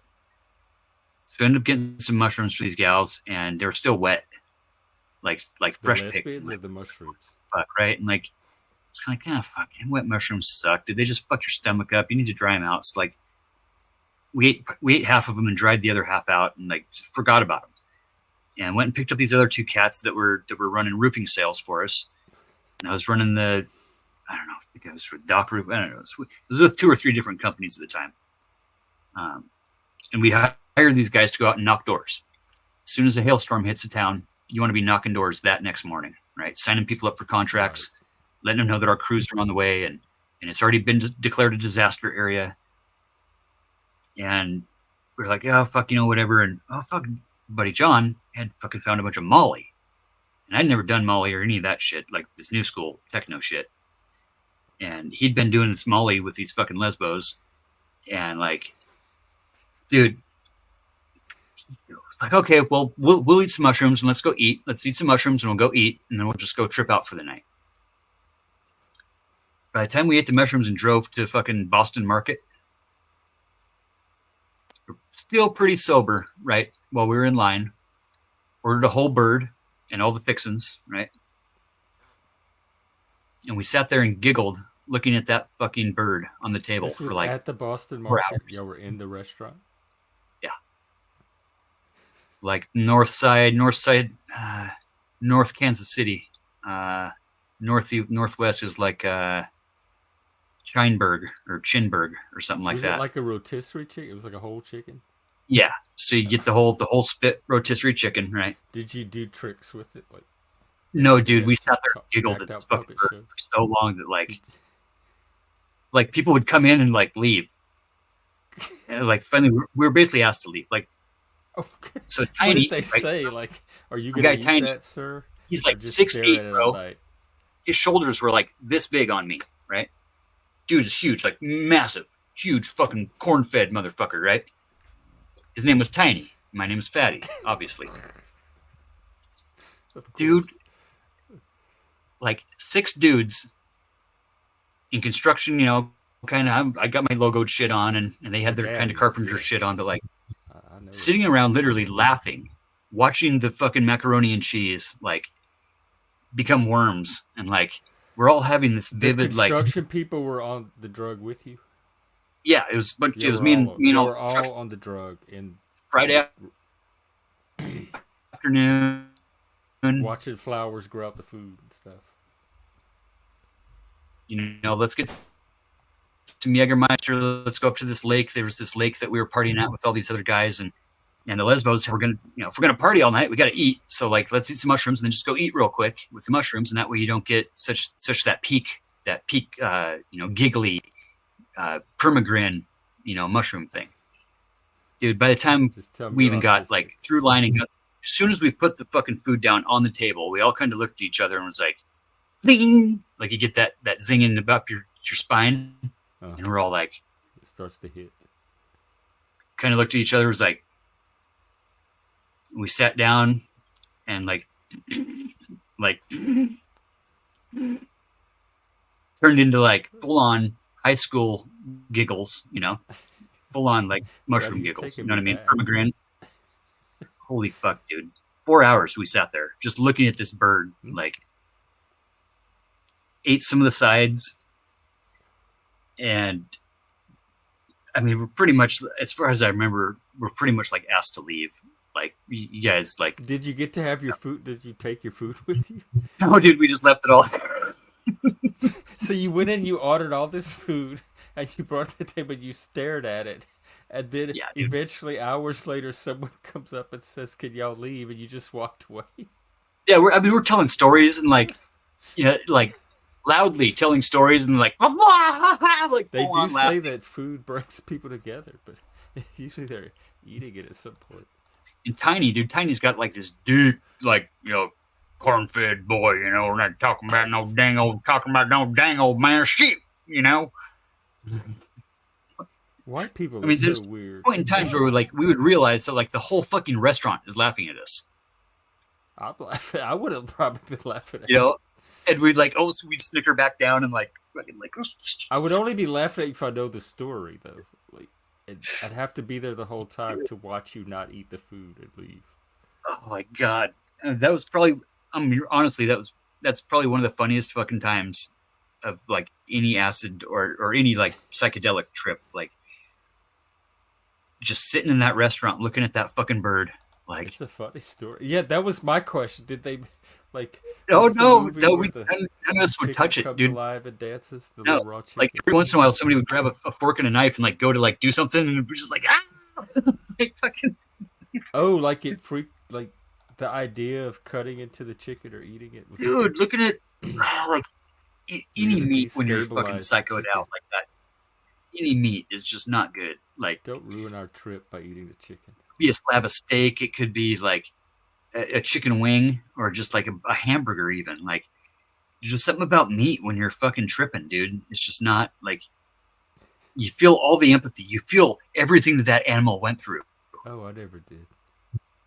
I was a Oh yeah, vegan though, dude. but now that I think of it, during my trip days, I was also a vegan, so it did come out. Actually, I think I remember one of the eating guys did ice. actually grab the legs and do a little something with the legs or the wings or something, if I remember now, because it seems like something like that did happen. Yeah. I remember I was tripping one night. I was at my friend's house. It was like after midnight. We were in her kitchen, and we were looking for something to eat, and she had ice in the refrigerator, and so she put it in a bowl, and we sat there and we just ate this bowl of ice and talked for I laughed and talked, and Yeah. it was better than ice cream. Like, it was so good. It was just frozen Mhm. water, and it would just melt in your mouth. It was so fucking good. Something Frozen stuck with me. Kool-Aid. Oh yeah, dude. We did like make uh like vodka popsicles Oh yeah, we with did. Kool-Aid Yeah, I just did enough that even sober. where it would solidify and shit like that. And see, there was a guy in And the our vodka neighborhood too, oranges like and the vodka at least through melons. high school. The Schwann's truck. Swans, The guy you would had the drive. Swans, man? Oh, dude, yeah. So there's Oh my like two or three god, I love night Swans. rides, Yeah, right? And they would never lock their we trucks had at night. cable TV and Swans, man. Oh no, we didn't buy Schwann's. We went and stole from the guy. What? We would sneak out at night, right? And there was three different trucks that were. It wasn't the Schwann's brand. It was like these offshoot brands, right? Okay. But the big And you knew freezer where they trucks. lived? Like, you went to their house at night They were in our while the neighborhood. truck while the truck Yeah, was they were in our parked? neighborhood. Like, yeah. So we would like, dude. There was nights where we would go and like take like 8 cartons of eggs. How would they would leave their truck unlocked, or you'd break in? They just leave it unlocked. So like, I mean, it wasn't breaking I and entering. It was just The entering. Swans man would leave their truck unlocked, full of food, and you would just walk in and take it. Something about the stories. Like plenty of nights where we just went and did uh, like ice cream nights. We'd go on ice cream runs. And go steal ice cream So from the from what I remember, Swans man. I, don't, You I think stole Molly ice is. cream. What's I think wrong Molly is with you? like speed and what the fuck? Yeah, Molly is. It's like an ecstasy that way. Um, It never worked on me. I never really did any of the Molly, but the oh yeah, Molly, like Molly's lips. Oh yeah, I've kissed those lips for sure. Anyhow, yeah, Does anyone ice name cream their night. kid Molly Get anymore? all Anyway, fucked up and hopefully not. take like 2 or 3 cartons of like the half-gallon boxes of ice cream, whatever, and just run out into the grass fields and Y'all just were hang out in the grass hoodlums. fields all night, eating ice cream and fucking smoking bud and hanging out and whatever. And Yeah. a couple of the few nights we went on like egg raids. Right. Egging houses. One person can hold 2 crates. Each crate has like tons of eggs, and we go down to this golf course that we kind of lived on, this public golf course. Depending on who we were mad at the time, there's usually this one kid and his family that were kind of like fucking weirdos. And we take a razor blade, slice the tops off the cartons of eggs, and line them all up, so we could grab a whole dozen and chuck a whole dozen at a time at the house. So you were egging weirdos? You? Oh yeah. I'm glad we're getting to hear these stories because There's a couple of times where we're seriously like, your nom nom. Your victimhood narrative is becoming more multidimensional. Yeah, no, we were fucking troublemakers, dude, for sure. But like, we were the jocks and the popular kids too. So it was like, you were a jock. That's what's throwing me off. I would have put you in the weird kid crowd. I didn't know you were like one of the jocks running the school. Oh yeah, for sure. Yeah. Oh, yeah, preppy. What happened kind of, to you? Kind of on the preppy side, but more so on the jock side of just like the cool kids. You were the fucking cool crowd. Whatever. That's what threw me off. Right. Well, what made the difference? Drugs? Yeah. I guess just lack of accountability more than anything. That Oh yeah, take care, Lindsay. Good hanging out. I still want to do our archetype talk one night. I was thinking about that the other day. Yeah, it's definitely it's definitely a thing where not the popular kids in general, but just there's just no accountability. There wasn't a lot of police presence. There wasn't a lot of there was family presence and shit. But like, did you have a father presence growing up? Oh yeah, and all my friends did too. They all came from 2-parent households and decent, decent. They still were kind of laissez-faire community, and living around this public golf course area, and decent family structures, and for the most part church going folks. And so you're talking like just middle class, like Main Street. You're not talking like trailer park crowd. No, right. Wow. And really there wasn't much of a trailer park crowd around here. It was pretty, just to be able to survive in the area. You got a couple of RV parks, but they weren't like single wide trailer parks or anything. There just wasn't that. This is middle America you're talking about. Yeah, just straight up, John Hughes shit, dude. Like straight, Forrest Bueller type, whatever, Pretty in Pink type, just Breakfast Club. With the fact that the parents and everybody knows the 2 or 3 cops that are in the town. It's not like we ever got caught and got told to just go home. We just never got caught. So, but like those egg raid nights, dude, we'd have like, I don't know how many dozen, but literally the side of the house would be dripping with egg, like just peeling the paint off these houses. That could have been my house. The last time we did that, the gal came out of the house with a freaking shotgun and was like, "I got a gun, you motherfuckers!" Good blah blah blah, and blasted around up in the air. We all take off running into the fucking golf course, right? Well, in between the tee boxes and the other fairways, they had like 8-foot tall chicken wire, raw wire, right? You know what I mean? Running through the dark, in between trees, and boom, now you got octagons on your whole face. It's just covered with octagons because you ran into this chicken wire. Mm-hmm.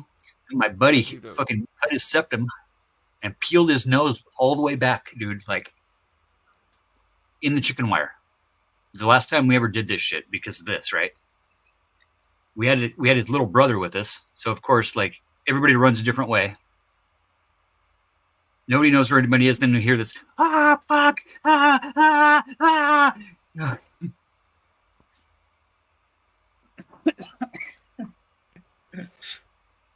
The little brother goes home, fucking wakes the parents up.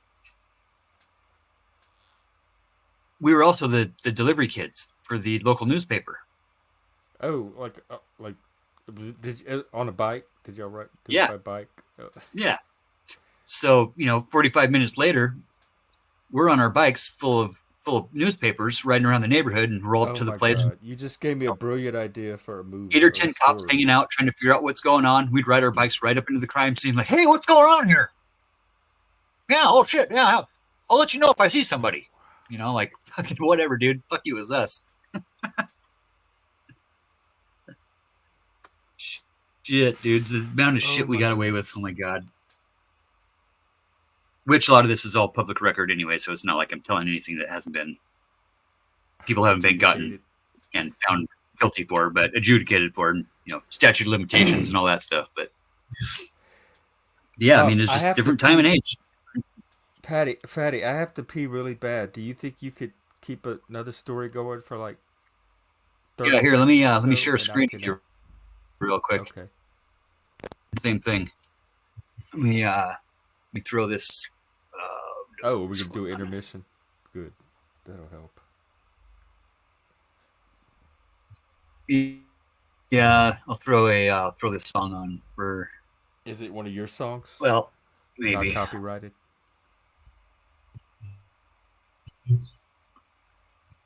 Nope, non-copyrighted. Yeah, actually, this one's hot. If I can Is get this one it you did? One of yours? to roll. Yeah, I gotta take a piss too. Is this the premiere? Yeah, that is badass, dude. I've been dicking around a lot with that. Here, I'll share that. And I gotta drain the vein I hope the to connection holds. you.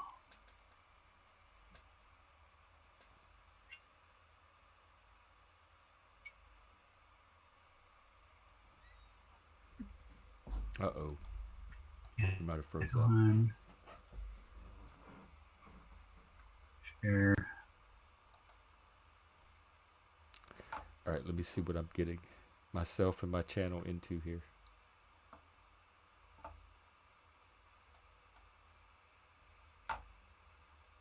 Ooh, I love that image.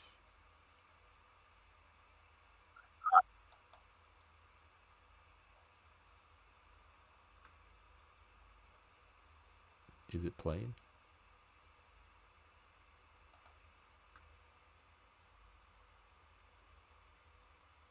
Are you there? Well, I don't hear anything. Oh, okay. Let's see.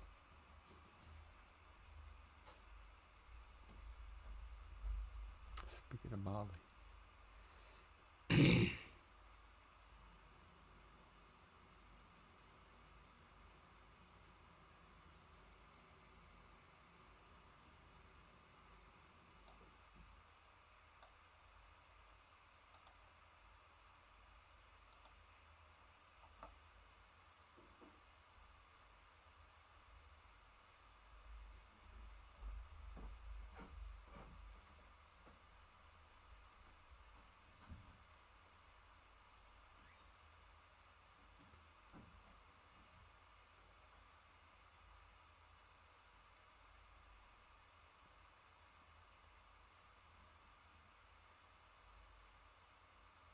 Is it playing?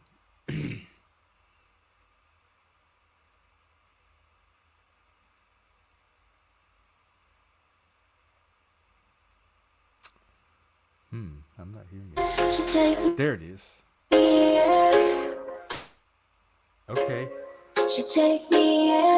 Everyone enjoy this for like a minute or so. We're gonna do a short intermission. She said she'd take me We'll be right back. she'd take me anywhere as long as she stayed me clean. Kiss, kiss Molly's lips. She said she'd take me anywhere. She'd take me anywhere as long as I stay clean. Kiss Molly's lips. She said she'd take me anywhere. She'd take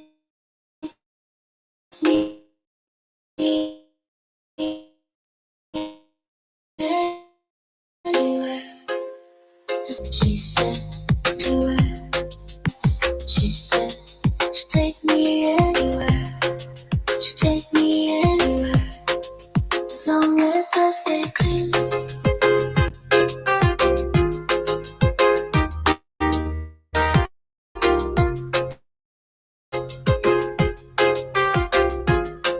As long as I stay clean.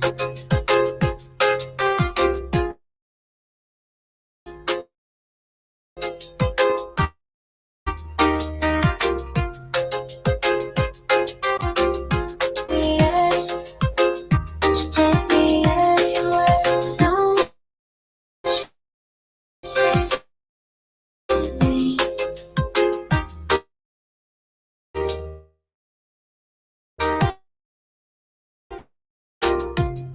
She said, kiss, kiss, mommy's lips. She said, she'd take me anywhere. She'd take me anywhere. As long as I stay clean. Kiss, kiss, mommy's lips. Mommy's lips. Mommy's lips. As long as I stay clean. She said, she'd take me in. She'd take me anywhere. As long as she stays with me. As long as I stay clean.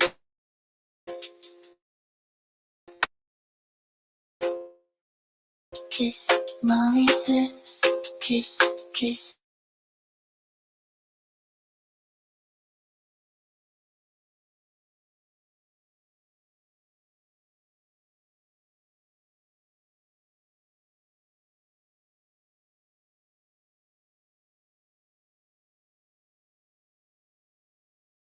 Don't even care.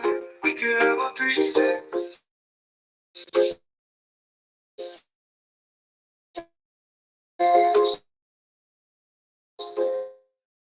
She said, she'd take me anywhere. As long as I stay clean. I hope that's not copy. Even if That you was- have that was all so the pretty cool. songs and he likes to sing along. Knows That all didn't what it sound like means and I Fatty's said, voice. he's the one Anyway, I'll find out I tomorrow. like. All the pretty songs and he likes to sing along and he likes to shoot his gun, but he knows all what it means.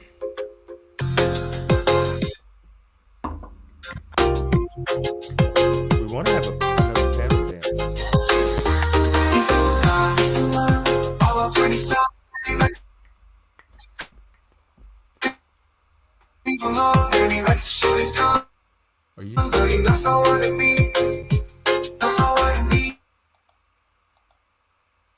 I'm gonna take it off just in case. Now that I'm back. All right. We had a wonderful time chatting with Uncle Fatty tonight.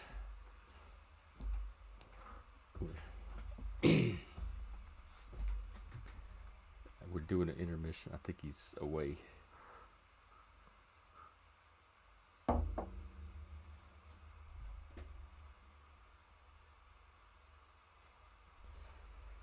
That's interesting how parallel some of our lives were. Part of it, I think, is similar, like geographies, just rural, semi-rural living. But then he had the middle class thing happening too, which we had it a little bit for several of the years until the actually mostly through high school. It wasn't till after high school that we went back to being poor. Hey, Axis. We are hearing some very entertaining stories from Uncle Fatty and reminiscing about our drug days and our growing up Gen X days and our rock and roll days. Happy Father's Day, by the way. I hope you had a good one. We're honoring fathers, men, masculinity, all of that today.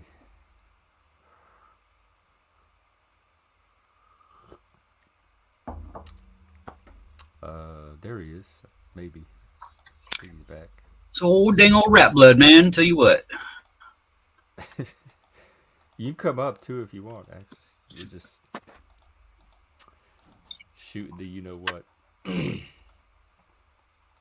Hey, Fatty, what's going on with that clue thing you were talking about with Mel? So we had a mod meeting on that yesterday. She's got the Clue game purchased, in the Steam platform. Okay. Basically trying to figure out how to I think it's going to be better off to do it through a website and like a separate server, or maybe even through Discord somehow, or OBS. Then try to stream it. To be able to play the game on one computer. The problem is fucking StreamYard. StreamYard's latency and sound and everything sucks. But it's kind of the preferred platform for bringing people onto a live stage. So using StreamYard oh my God, as the interface. She's a white lady. But then having Steam on a different computer that would be like a share screen. And then just taking each person gets their own character on the game. So you can have this elimination process of however it works, with Clue being kind of the platform that the game's built around for the Weirdo Wonderland thing. So we need to talk about that maybe this week, because definitely need some help on that. Is this real Axis, by the way? What's up, Red Blood? Hey, I don't think I've paneled with you, Fatty. I'm not sure. Oh, you don't know? I know Fatty? Jeff. Oh, no, I don't think so. No, I've been listening to a few of his stories, man. No. I can relate. How's things going, Jeff? Oh, yeah. Oh, pretty good. Good. Yeah. Just happy Father's Day. Thank you. All about Thank the you very dads much. Today. Oh, well, I'd like to think so, but yeah, my kids, they're so independent and on their own journeys that I'm a residual memory that they have when they need something.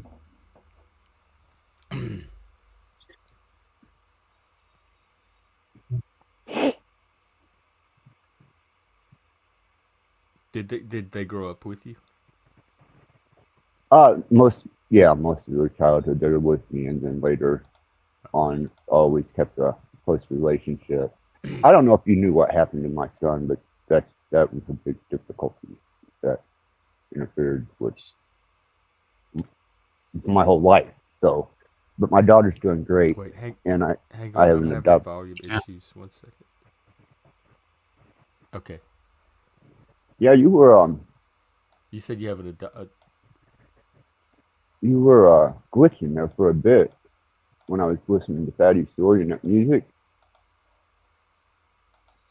Oh, the StreamYard was glitching? Yeah, just a little bit. Wasn't major, but it was glitching. Oh. On my end. So it may be me. yes. I know ever since those solar flares, the connection's been Ton of bandwidth. very unreliable. Yeah, man. You guys Really? seen any of the auroras the past couple weeks? Dude, the northern lights were so intense up here last week.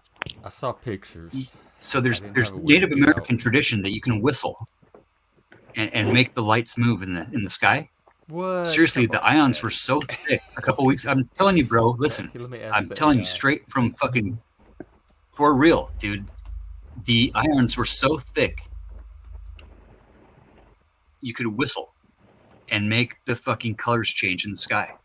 I'm not kidding at all. And were these just Like the in common between white here and mushrooms, Moscow. or were these We're at, specialty mushrooms?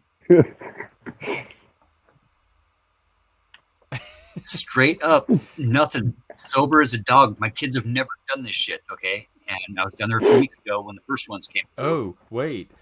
Hang Driving on. home, I'm- Moscow, Idaho. You know how the central Washington is, it's like just rolling hills, dude. It's like Oh, it's darkness, my connection. right? That's weak. Bandwidth.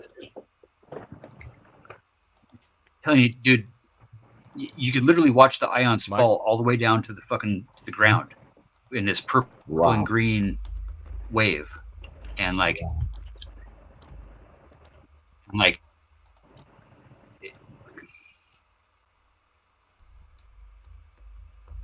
fucking amazing, dude. There's so much energy in the running around the earth right now that 99%.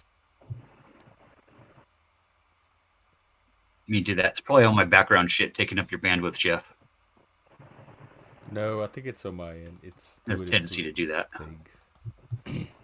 I did see an article about a guy telling a story of growing up as kids, and there was a game they used to play where they would all go out and whistle to the Northern Lights, and whistling makes them dance. Yeah. But if they come down too Really? low, the parents would say they'll come down and chop your head off. Yeah. And then they would like really? they'd go outside and just Dude, start whistling, and whoever I've never heard stayed that story. the longest would be the bravest, and they would win. Damn, I wish we had Northern Lights growing up. That sounds fun. Dude. So, Axis, you were it's telling intense, about man. Even last week. And in the next couple of days, there should be more. So it's not over yet? No. No, there's solar flares going off.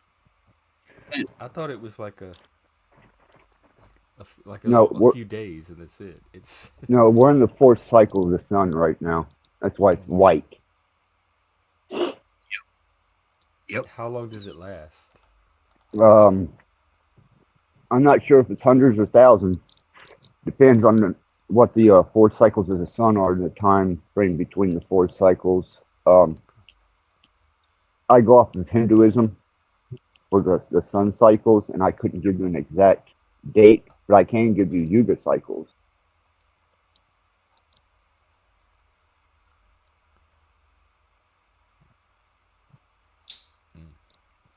I've just started looking into all this stuff because yep. The moon is my short count. The sun is the long count. Since I don't ever go outside, and I have nurses assistants, I don't get to do much with the sun except observe through the solar flare. The Mr. MBB 333, he's really good about keeping track of solar flares, and he keeps you in tune on what's going on. He don't do much with the moon, which is that's my short count, and just I'm on cycles instead of linear time. I don't do linear time. I gave that up. Sure. I've really started to adopt that, man. It's really the moon has always affected me. I've always known that the moon has. The past few months, especially with the solar flares. Holy shit! The amount of energy going on is insane. Yeah, it's massive. It's been for energy sensitive people. I empathize very, very highly. The effects of it since April 8th. April 8th was the beginning, and we're carrying into this cycle, which is a complete cycle of change, change. And that whole solidification of what we used to feel as a frequency is oscillating into a new house. And it's the 4th house of the sun, and it's just been miserable. I know that's going to be for the better, I hope, but and then the solar lunar alignment alone too, just the squareness and the straight line energy with the alignments of the planets all in line. There's some major shit going on. People have no clue how much energy is running through this shit right now. Jesus Christ, man. Have you seen those alignments? Some of them haven't happened for 2,000 to 4,000 years. I'm like, son of a bitch, really? year one too. The main 64,000 year one that turns into the whatever it is 260,000 year one. That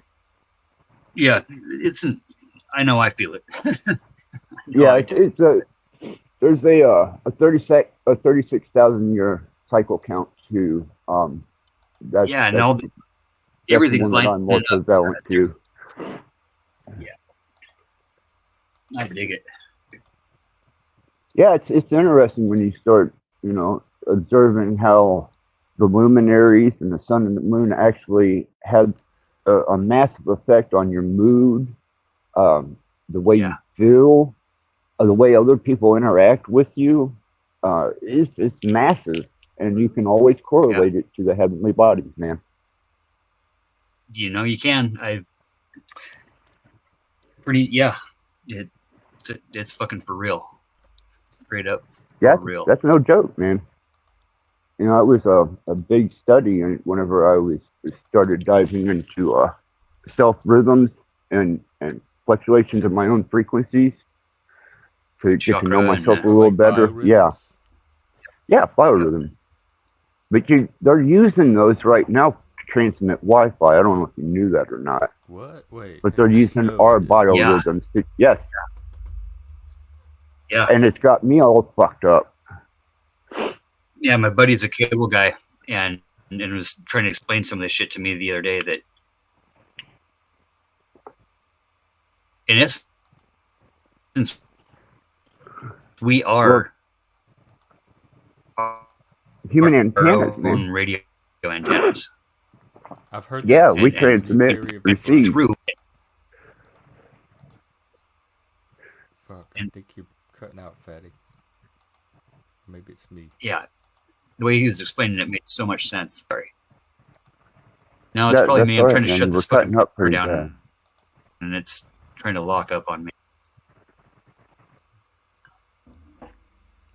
But yeah, Jeff, if you know any of my lure at all, I work with frequencies and I engineer frequencies. And I used to do some pretty disruptive shit on panels with frequencies. Oh, but, really? Yeah. Would you? Do you ever like shut the troll down frequency? Yeah. Yeah, I've got what they called that the hate frequency. That's what they called that because it disrupted coherency and thought patterns so bad when I would play it, and I'd be on panel, and people would just start dropping off. And the worse they were, Can we try it? No. Oh. No. No, you can check all my lure out. You can ask, anyone about me. They'll tell you that's experienced it or been around it. Cage has experienced it. Jesus Christ, man. Charles was Prophetic Warrior. I can go on for days, do you have any? What other frequencies did you create? I started out trying to get frequencies to neutralize frequencies that I was being hit with. So I'd match the frequency. I'd put another frequency over top of it through SoundForge, and then I would disrupt, just like a police siren disrupts the natural energy with two different frequencies to cause caution and alertness in a person. I thought, well, I'm just going to use a defensive technique on these frequencies. And so I started matching frequencies, and they started going into military ranges.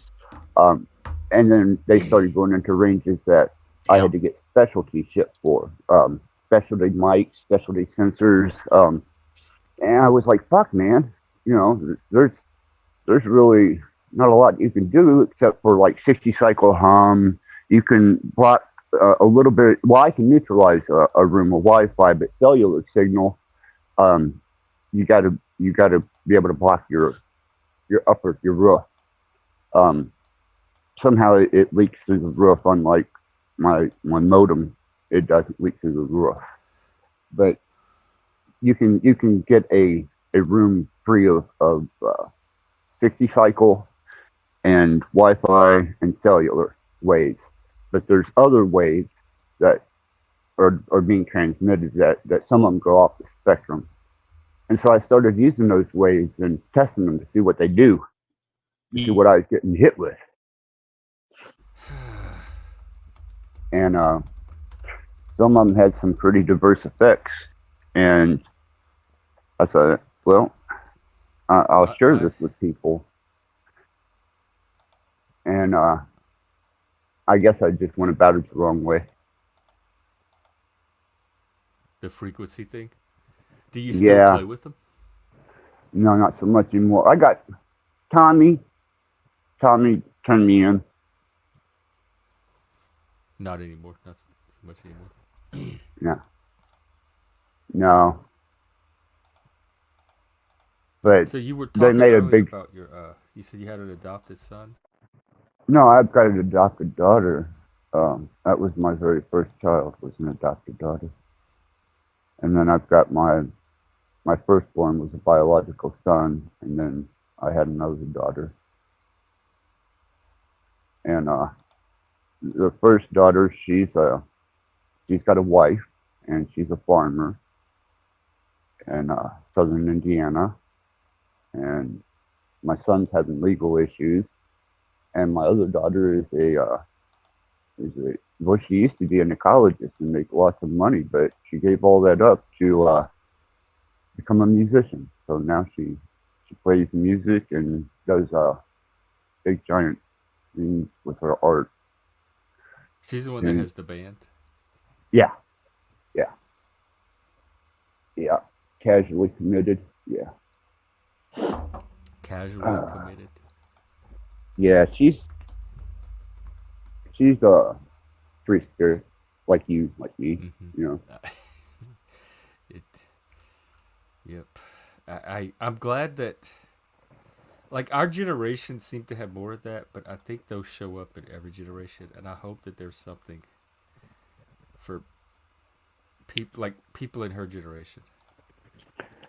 There was and is more so out west than there was here in the east. And when she got out west, she went out there. They paid for her housing and her jet setting and all that through that ecology place she was working through, and she just wasn't happy. And she got through college on a music scholarship, and she put it to use, and I'll be damned if she didn't take off. And then she started showing me other things, her artwork, her tattoo designs, and then she started talking esoterics with me and started talking deeper philosophies, and I was like, shit, man. She's just a little free floater, you know. And she's not gender specific either as far as her choice of mate, but she knows she's a girl. Okay. Y'all still talk? You have a good relationship? Yeah.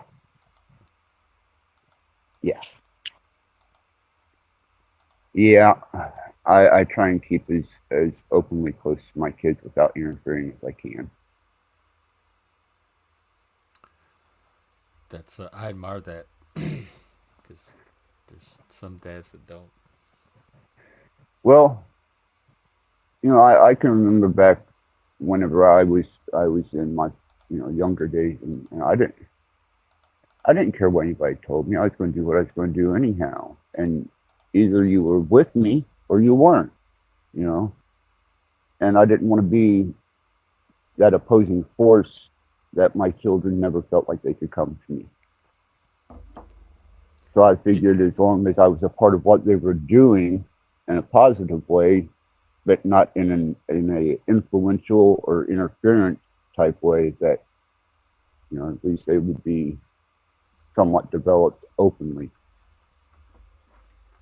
Do you feel like you pulled that off? You were successful with my girls?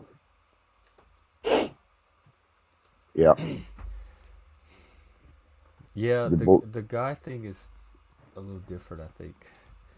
Even my sister seems to have a better or a different relationship with my dad than the rest of us. Yeah, I don't know what went wrong with when my son took his major left turn, but Uh, if I opposed it, he was about it. Like just rebel, like Yeah, it contrarians. didn't matter. If I liked green, he liked the other spectrum. If I liked white, he liked black. It's just to no end.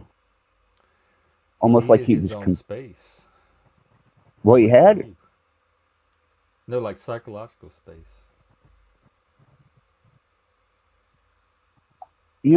I would like to think that. I would like to think that that was the problem, but it turns out to be a lot more deep seated than Oh that. yeah, well probably so. The fault You know that why son he's father in. relationship is so complicated on both You, sides. you know why he's in jail, right? Oh, I didn't know he was. No. Where? Yeah, they picked him up for murder one. Whoa. Okay. Like I No, I said, did not know this. You don't have to say any. I'm not going to Anybody say you don't want anymore. to say, but There you go. Like I said, he strayed the completely opposite way. okay. Yeah, that does sound like quite a stray. Yeah, that's not just being rebellious. That's some way over the fucking top shit. Do you feel responsible, or like you could have No, done something different, or you've my door was resolved that? always open to him. My He door made was his own always open, own and decisions. yeah, yeah. Hell, he's 30 years old. I'm Yeah. thinking, you ain't got it figured out by 30, boy. You ain't going to. Ooh, don't tell me that. I'm serious, man. 30 I is the know. turning point. I don't want to believe that. I'm still holding out hope. But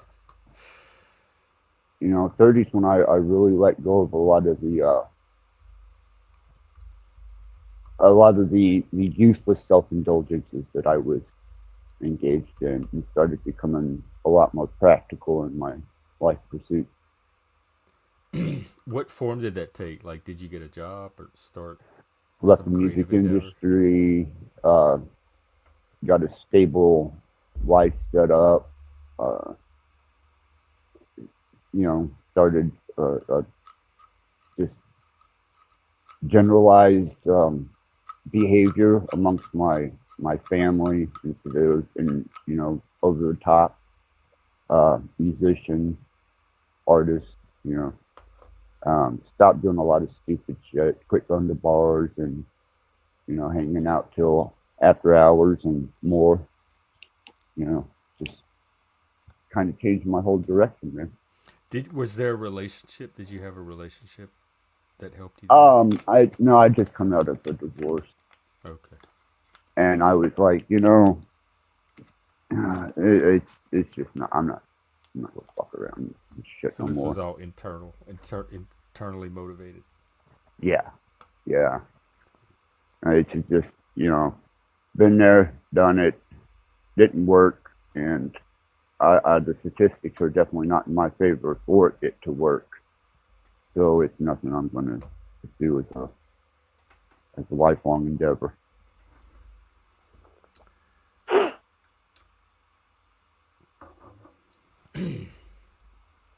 Would you do anything differently, or like, would you tell other people in this generation something different? Yeah, the people in this generation couldn't possibly know the freedom that I had in my generation. I know.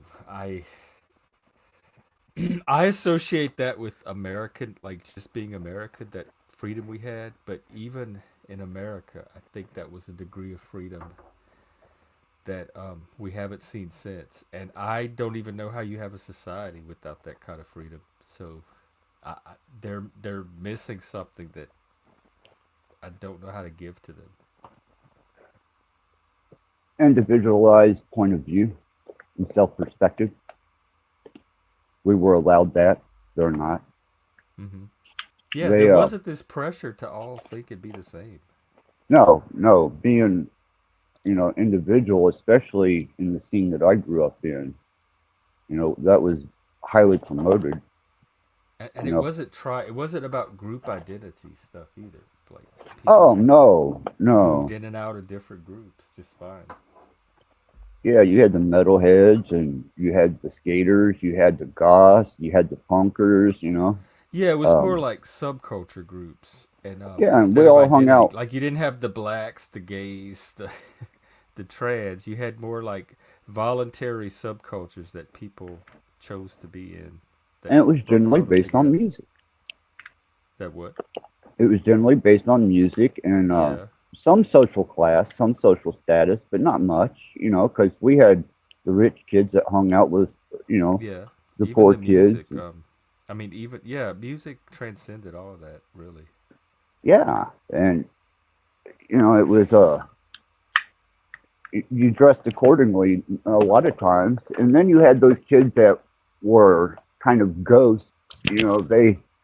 They'd be at a show that dressed like they were getting ready to go to school, and they would show up at a show that you would not expect them at, man. They could outdrug you. And you're like, fuck, you know? And then you wind up developing a friendship at a show somewhere, Hmm. and we didn't, Chris, we did, Chris goes to shows, and he said that that doesn't happen anymore. Like he tries to talk people at shows, and they act like he's disrupting everything. Like nobody talks to each other at shows anymore. That's not where you meet fellow fans like oh, like you used to. He said they discourage that kind of interaction now. yeah, It's just weird. I couldn't enjoy a show like that, man. Me neither. Don't tell me not to talk at a show.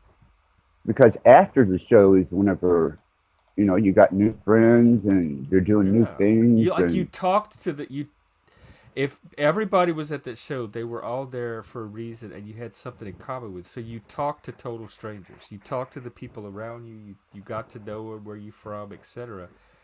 And he said now, like that's discouraged if you try to do that. wow. Wonder what the Rocky Horror Picture Show's like now, then. Oh man, that's an excellent question. I would love if there's any young people that still do Rocky Horror, please give us an update. I would love to find out Yeah, how that's changed. yeah, because that was big social interaction event for Yeah, you found all everybody. kind of your people there, and now they had that woke reboot remake thing, which was awful, and I wonder if that's changed the experience. They remade Rocky. With Laverne Cox, she's a black trans person, and she plays Frank. She's horrible. The singing is horrible. The Ah, acting, everything about it is so bad. It's like a Rocky Horror for people that didn't want to see a white version or something, or white. It wasn't even a straight version. Like, how could you call Rocky Horror? What needed to be changed wow. about it other than the Nothing. skin color Nothing needed to be changed about Rocky Horror because and a it real was trans Rocky person? Horror. It was fine the way it was. It I know. it was And an Richard icon. O'Brien came, like he watched it and came out and said he thought it was the biggest piece of crap. Like, Good. I'm glad he spoke on it. Tim Curry, what'd he say? I'm not sure, but there's I'd be, no substitute for the original, which actually started as a stage play. So even the movie is kind of a remake. well, that was like an every weekend thing, man. You took what you had and what you didn't have, you found there, and you fucked with the virgins, and you had a good time. It was heavy traffic too, man. Diversity, people, of all different flavors, and it was just it was a great time. And half of the fucking place was tripping anyhow. Wasn't no wasn't even a second thought about it. No. Wow, I'm sad to hear that. Well, I mean that is just Chris's one little anecdotal perspective, but there is this shift into because I noticed it. I thought it was because I moved from the South to the Pacific Northwest, but there does seem to be a shift away from social interaction. Like it's less welcomed than it used to be. Wow. It's My daughter perceived loves it differently. out Like there. it used to be like, oh, that's a normal human social thing to do, and now it's like, why are you talking to me? What? There's something weird about you that you're trying to talk to other people. Damn. See, I couldn't. I But then when couldn't I find went it. back to Louisiana last year, everything was completely normal. Everyone talked to everybody, so I know it's not like a universal thing, but it does seem to be maybe a generational trend. They have less in-person social skills from being on social Something, media all the man. time. They don't know how to interact in person. Yeah, I just, you know, I just growing up in the Rust Belt all the way down to the Louisville scene, all Louisville, Cincinnati, Toledo, Detroit, Chicago, New York, that was all Rust Belt area. And Hmm. fuck, man, we all, I mean, that was one of the biggest industrial punk and punk scenes in the nation. Y'all had like Iggy Pop came from there, and what's the Per Ubu? I think it was Ohio. Well, we had Resner from Toledo. We had Al from Chicago, Al Jorgensen, Oh and yeah, you know, yes. um, shit, man. We had such so many from this area that fed off of that Rust Belt sound and wound up making big strides. And like I said, the music at one point, once rap came in and fully took over commercially, industrial went completely underground. I was listening to some of that modern metal that Hydra was talking about. It's very different. It's cyber.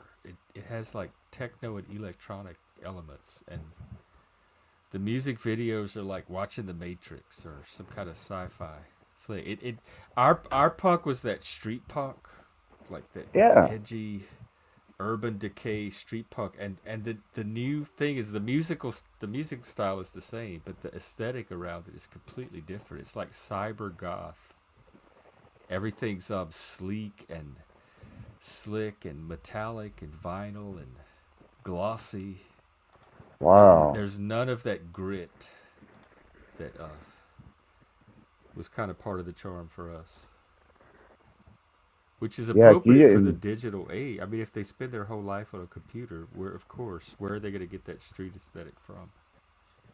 Yeah, if you didn't have stud spikes and scarred leather, man, it just wasn't feel. For me, that was that was a big part of my image. Scarred dots or high points, and you can tell I definitely wore the shit out of them. Yeah, My leather jacket had battle scars on it, and you know, lots of spikes and studs, and I just, you yeah, look like you come out of an urban hell, Mad Max type shit. yeah, yeah. Kind of sort of that goth punk. It was a legitimate subculture. I think it had all Yeah, of the features. When anthropologists study it, it's gonna have all the features of a subculture. I think so. I could believe that highly because it was a diversified society within society that worked. Yeah, We did the business people just kind of stared at us and thought, "What the fuck?" And we just kind of stared at them and went, "What the fuck?" Yeah, there was no real interaction there, but but at least we would stare at each other and ponder each other's existence and go, "Hmm, what a shitty life," and they're thinking the exact same thing. they really did a We fantastic recognize job that. with us, though. Like, cause I Yeah, remember when Sonic Youth did Goo, and then Nirvana was a year later, and it was the whole selling out. Like all the indie bands were selling out, selling out, selling yep, out. But it gave us MTV. MTV. I don't think this subculture would have happened without MTV. Like MTV's role in 120 developing it. minutes.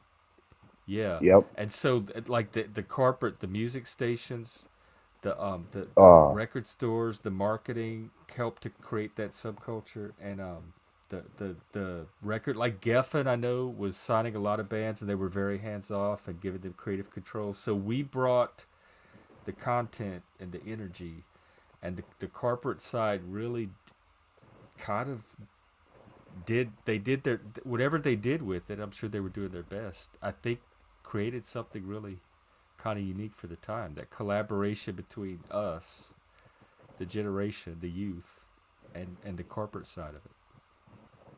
Yeah, Because the corporate side could never have given us the culture that we developed. It only helped it to, like, it maybe gave it form a little bit and helped it to propagate. I can But see then that. we ourselves could not have done it on our own either, without, I think, the reach that big business had. So it was just the perfect combination at the perfect time. Well, you can look at like the whiskey in LA, and you can go back through the years, and you can see how the crowds have changed through the years, and you can see the development of music through the whiskey. What is it now? It's still the whiskey. Oh, what are they? The last tour I was on would have been, was 2016. Oh, that's So pretty recent. that was to the last me. time. Yeah, But yeah, almost 2016. 10 years ago. Yeah, and that was with the Moving Monsters and the others. That was but back at that point, I mean, it was still a drop D type aggressive sound. Hmm. There was a lot of stage antics. I wonder if that's had its era. Like, it's like even with like movies are changing. I think music culture's changing. Well, like I said, I got stuck in here after I got out of the. I was a nomad. I wound up in a nursing home, and then I wound up, kind of. I can walk now, a little bit. With some serious in home care, I'd get 9 hours a day, and I lost track of everything. Even the things that I had developed as far as a social life, being a nomad, which you can recognize a friendly face when you're on the road going from coast to coast, and the only person you got is you. It's the way they approach you and your dog, or the way a sideways glance, or an easy smile, and then you can go, well, this person's approachable. And if you're out on the road like that, you have to sometimes depend on other people's courtesies and generosity to be able to get through. And in nomad life, that's just respected. It's just, you do it out of the principle of just being a good person, just helping a fellow human. And that's been going on 4 years now since I was out there. And I don't even know. Was this after the tour? Yeah, You became a nomad? Yeah. I went And to then find COVID myself. happened. I was out on the road during COVID. During COVID? Oh, wow. Yeah, I was we are Awake News, and I kept going back out on the road. They couldn't keep me down. I wouldn't wear a mask. I wouldn't isolate, Oh, my God. and I traveled coast to coast. In that 3-year period, I traveled coast to coast 5 times.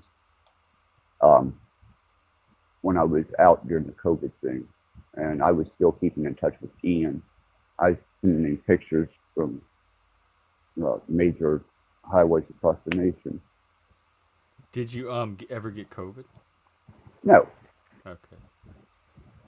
no, never. Ian was streaming even way back then? Yeah, COVID. Oh, okay. yeah. Never even. I didn't get fucking poked, jabbed, shot. Nothing. Fuck all that. I knew So what you were having it fun. was. While Oh, everybody hell else yeah. was trapped in their apartments. Yeah, that's why there was a big gap when I came back. I from being out in the middle of the desert and doing my sabbatical and my hiatus and discovering myself, and being completely alone out there in my backyard, which was the United States, whatever state I was in, and I missed, I guess I missed the, a period that seems to have, some people it's scarred to this day, man. Like, your friend was talking about. I just can't relate. To me, I seen it as for what it was when it came out. And yeah, it's fuck, man. Yeah, Ian that was when he first started broadcasting. It's I think a lot of things started during COVID, so because we didn't have anything else to do. I think a lot of channels and servers and communities sprung up then. Yeah, I don't. Ian had been around. No, well, Is he Canadian? maybe yeah. No, he's Southern California. Oh, okay. Trying to think exactly, because how I found Ian was, I was going through the anti pages of people who were speaking out against certain things, and I heard him, and he was showing images and various information on what was transpiring, and he was just so angry at it, and I liked the passion, man. He was just, and he didn't give a shit, he did not care. And I thought, wow, this guy's pretty cool, man. He didn't have shit for subscribers, and it was, he had perfectly balanced amount of aggression with information. And I was like, cool, I can deal with this guy. And just started every day, as much as he was streaming, I was with him, and I would tune in. A lot of people were like that because he was such a, I don't give a fuck, and this is pissing me off. I don't like what they're doing. I don't like what's going on. They're attacking my mind, soul, and body. And what were people the most pissed off about, like that created that feeling? I think it was the loss of personal freedoms. Like having to lock down at all. The forced mask. I never. I'm trying to remember the mask thing. It was mostly like restaurants. If you went into doctors' offices and clinics, but they weren't required just on the street. I don't think public transportation required them. Some states were different than others. Oh, some states were more restrictive than even Seattle. Yeah, because I got more resistance in some states than others. I'd walk into certain truck stops, like having to take all these precautions that were really restrictive. And then there was one point in 2 states that I was in that you had to have a travel pass, and luckily enough, I was passing through the state. I wasn't a resident of the state. So you mean to be in your car at all, traveling? You had to have permission? Yeah, you had to have, it was only for, what do they call them? Like restaurant workers. Because I remember like early on, they kind of did stuff like that before people knew what we were dealing with. And then at some point, they kind of eased up. Essential employees. That's what it is. If you had an essential employee paper that allowed you travel because recreational travel was restricted. But at some point they lifted that, didn't they? Yeah. Okay. Yeah. And I remember most of the COVID thing was under Trump because the election wasn't till I associate George Floyd and the Chaz and all that stuff with Biden because it came from the left, but all of it actually happened under Trump. But I have to keep reminding myself that because it seems so left oriented. Well, I figure there are two wings of the same bird, man. The You know, uniparty. that to me, yeah, Well, even if there's a uniparty, they are not in agreement on this DEI stuff because they keep putting out completely opposite executive orders and then revoking them and issuing right. other ones that undoes with the. So they are definitely not aligned there. And if there is a uniparty, DEI is one little crack. Well, I'm seeing a struggle for power on a global scale, Yeah, which has and probably been going on forever. I'm yeah, but now we're seeing the more than just whispers in the Because under. we're all connected now. Yeah, we're actually seeing the movement and feeling the repercussions, and it's like, hold on, there's such a power dynamics and struggle going on here that we're getting caught and tossed in the storm, and I'm not liking it. You mean the U.S. as a country? Well, as a nation, yeah, the U.S. is definitely going through some turmoil, especially culturally, socially, and a of change of population, man. You know, when you start letting millions of people into your country that aren't naturalized citizens, or they just fleeing to the land of milk and honey, to be fleeing to the land of milk and honey, well, it's going to diversify the population, especially when you start talking, few million here, few million there. The other argument is that if we don't do that, our population's going to drastically drop. Wonder why and that we is. need the workforce. I grew up at the in the 70s, whenever my childhood was, and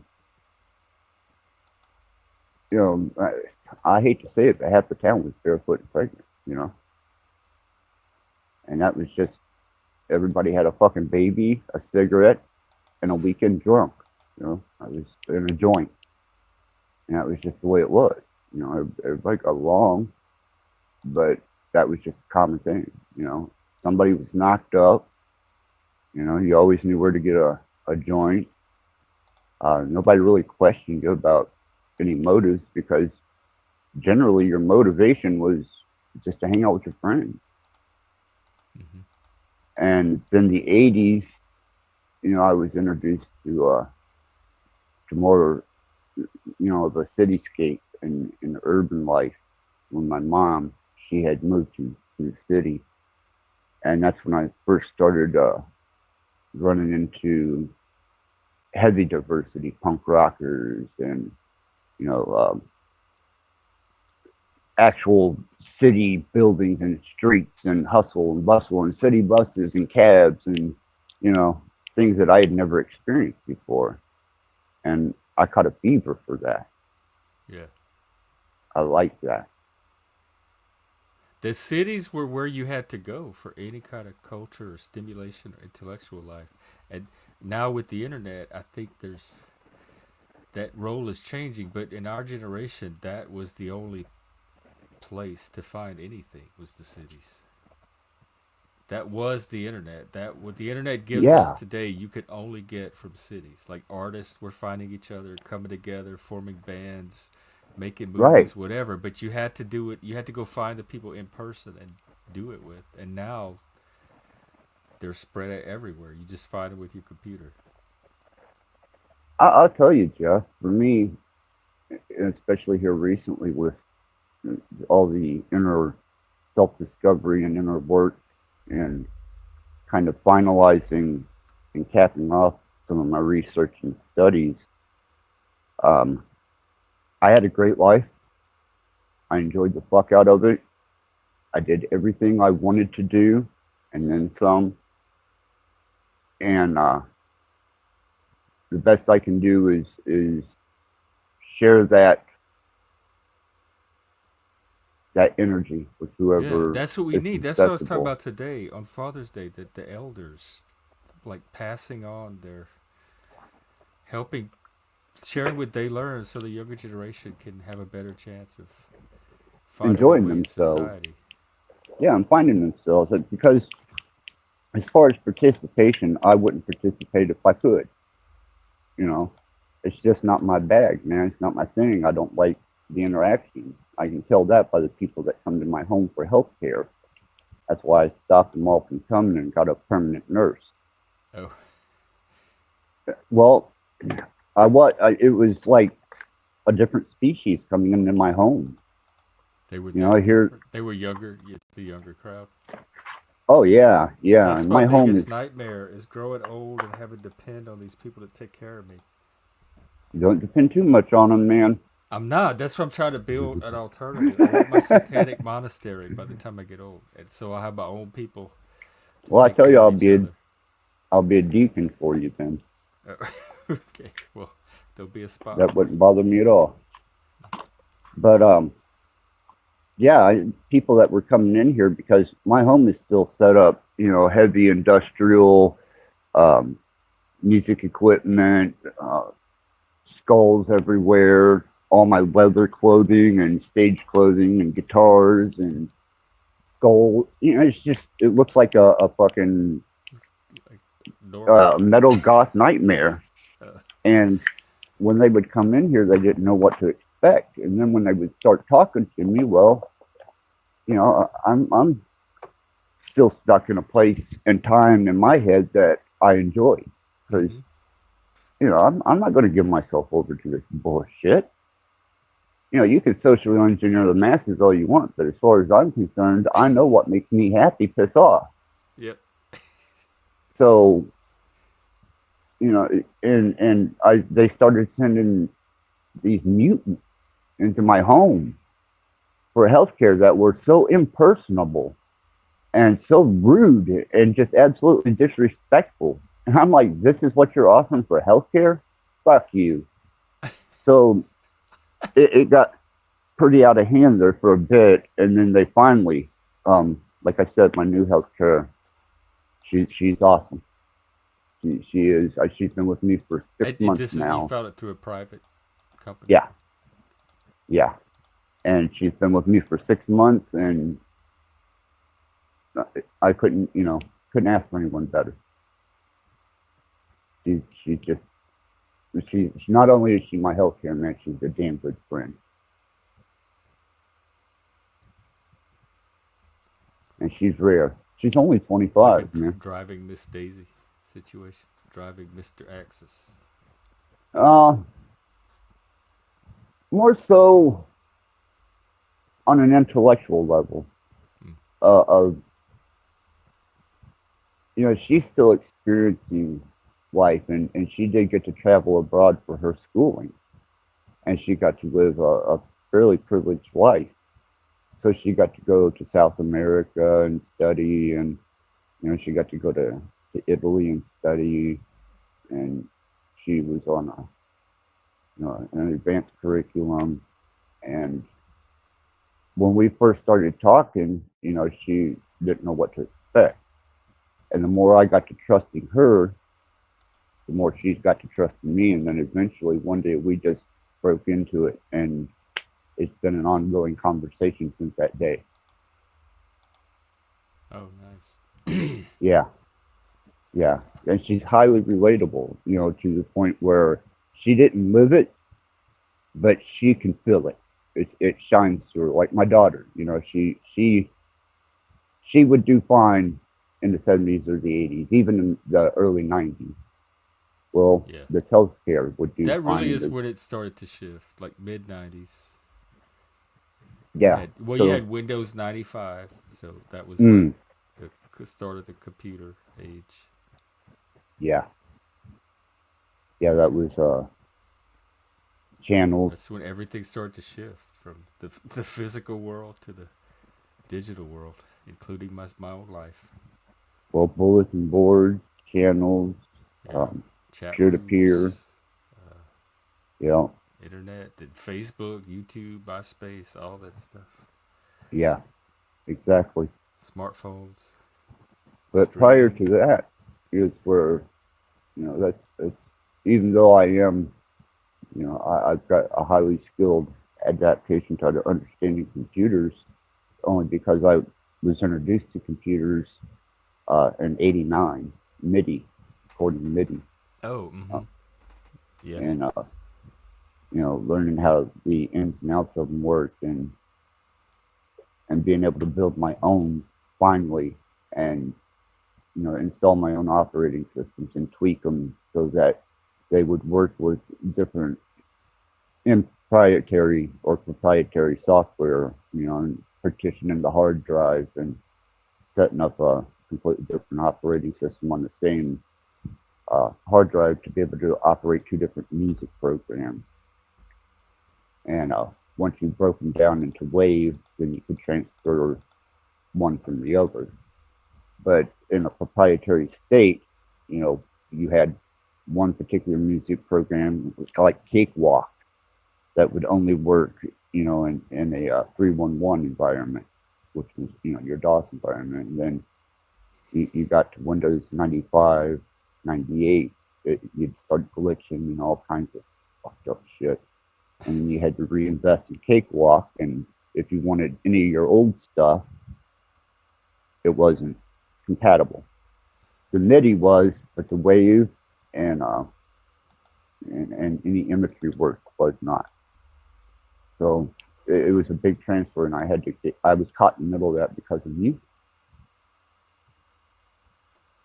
But that's a part of what developed that Rust Belt sound, Oh, yeah.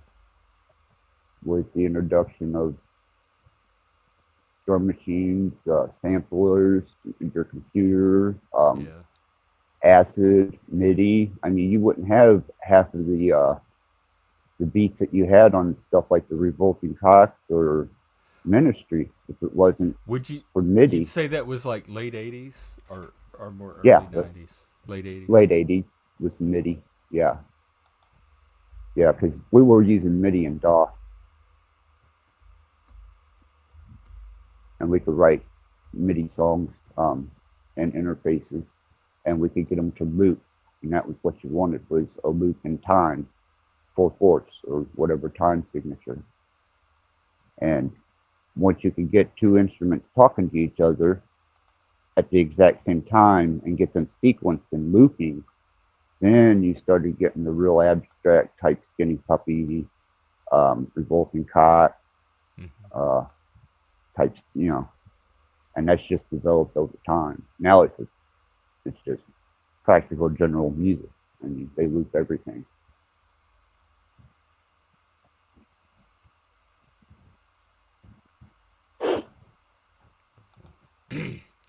Yeah, that was the day, and it's just different now. Yeah. It's online. Like, they have the subculture, but it's not an in-person subculture. No, that's why I withdrew. Completely withdrew from it I mean, it's because kind of like what we're doing here. We find each other through YouTube. They all find each other through whatever sites and Discord and all that. But their culture is digital now, like this one is. It's not in person.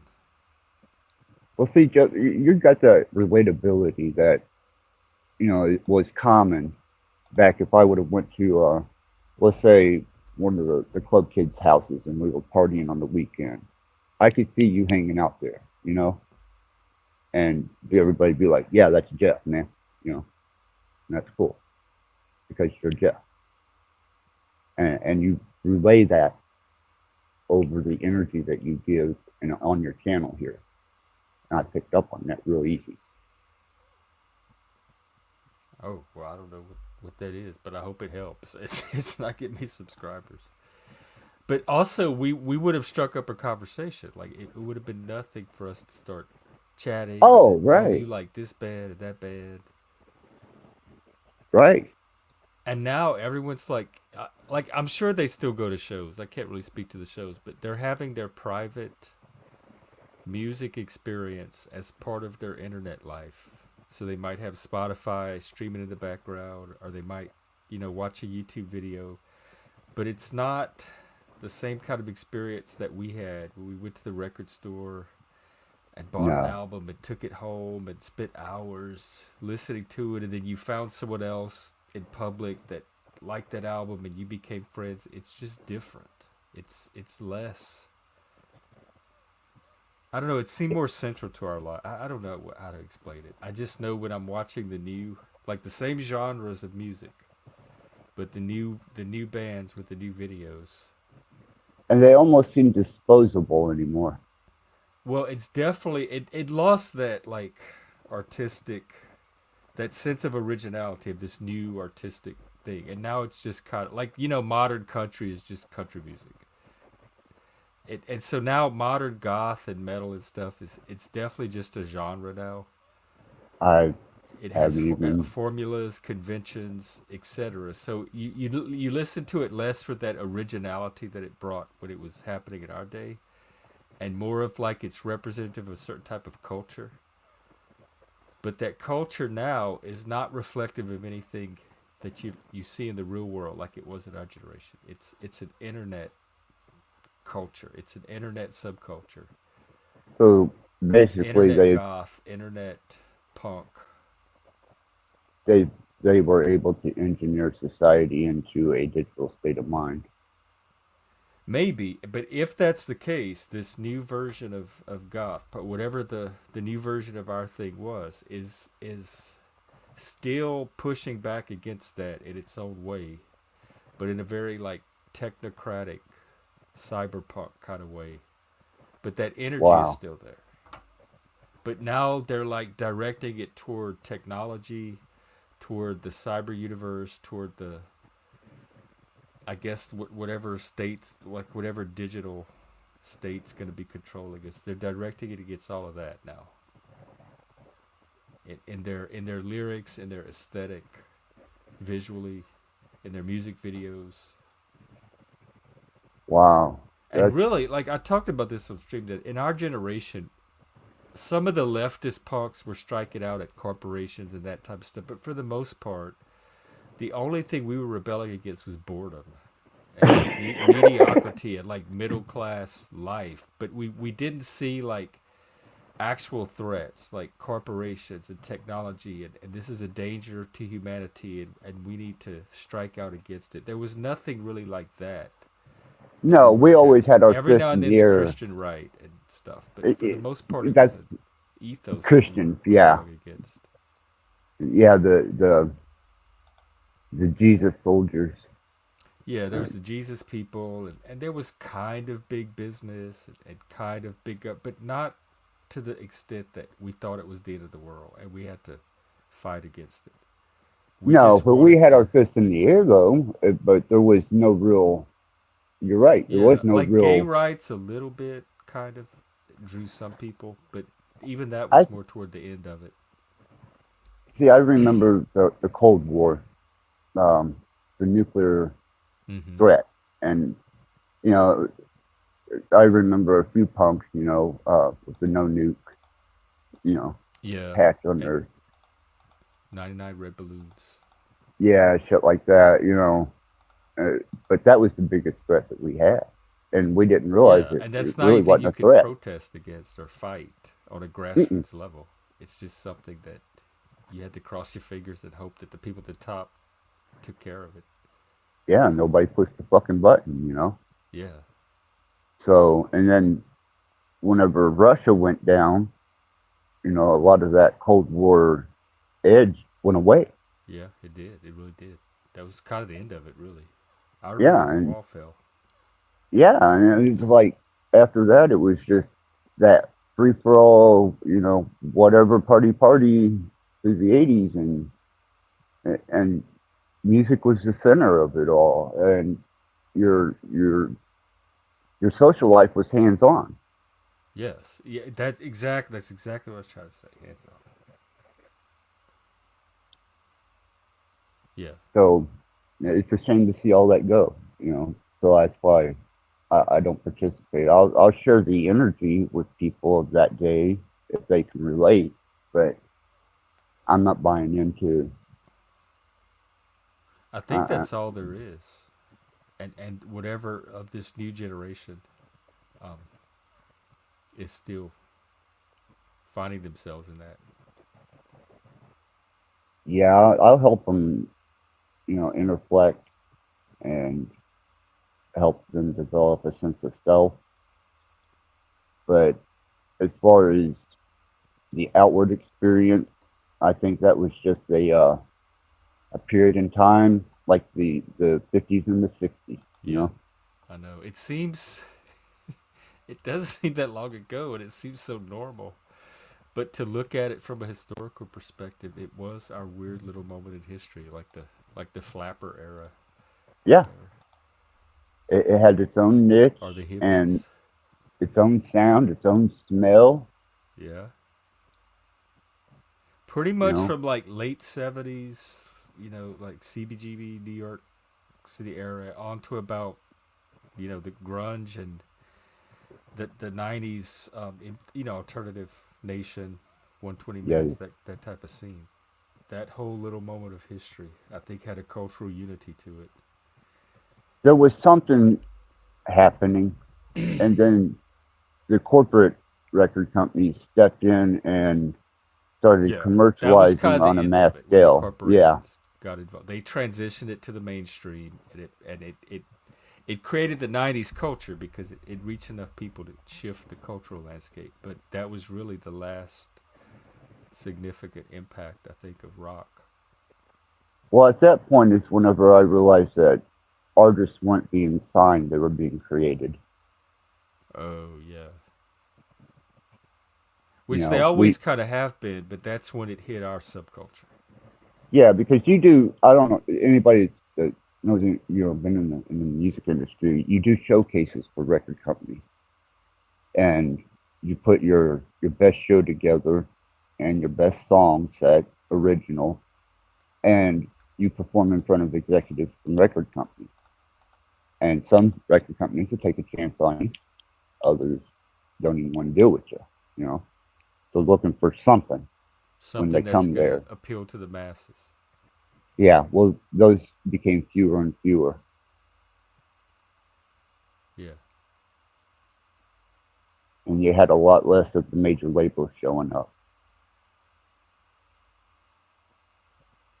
And I was like, no, something's something's not right here.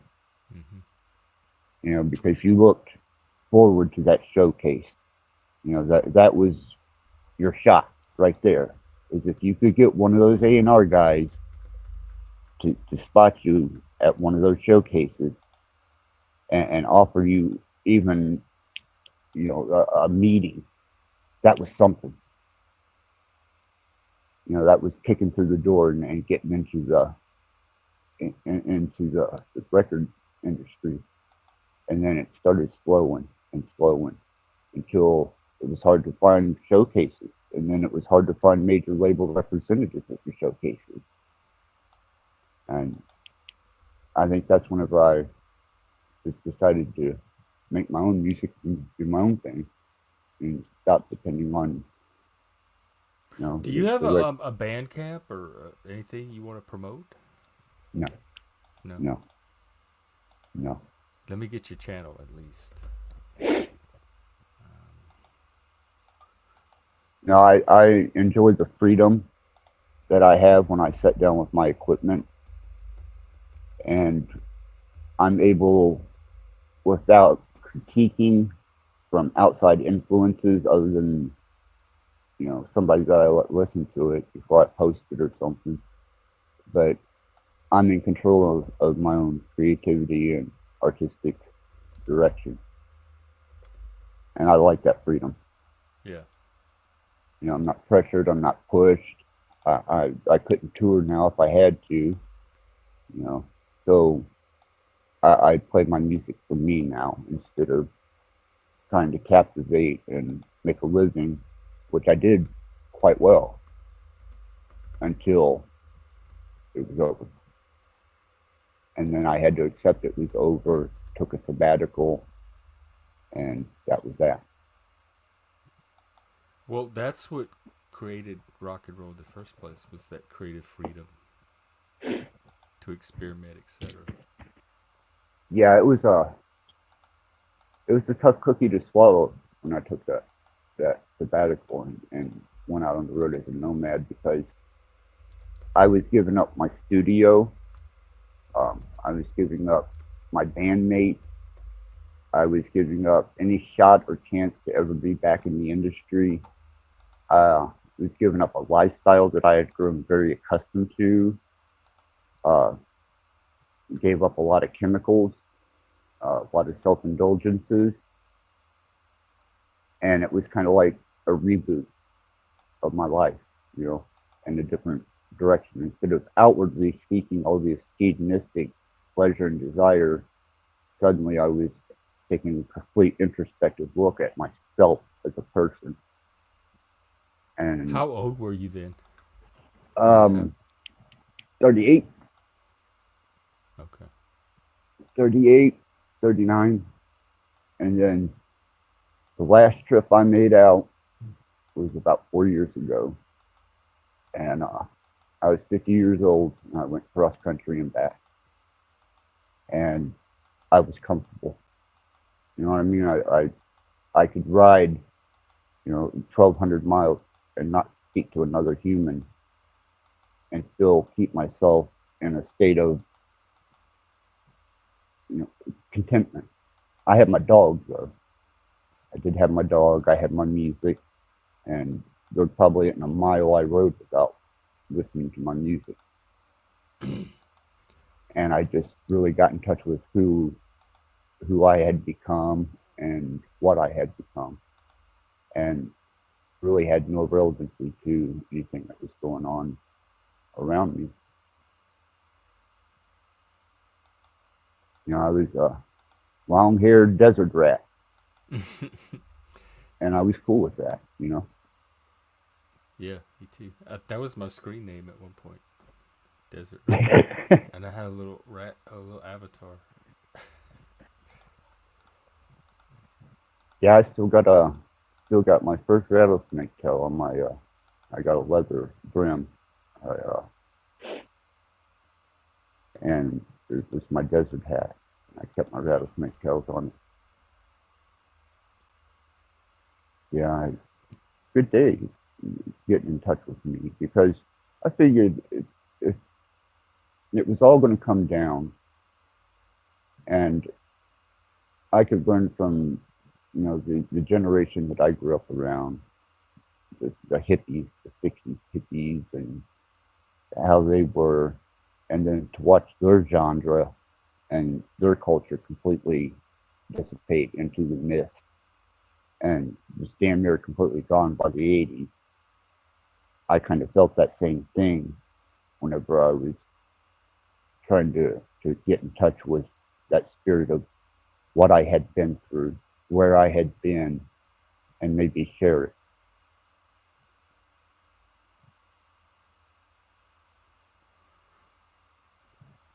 Yeah,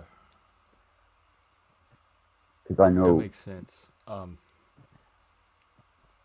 the hippies that I grew up around, and there was no shortage of them, they wanted to share, man. They wanted to share everything, life experiences, drugs. You were never too young or old to Oh no, I hang know. out I've and seen the party. videos. All kind of little naked Yeah. kids running around.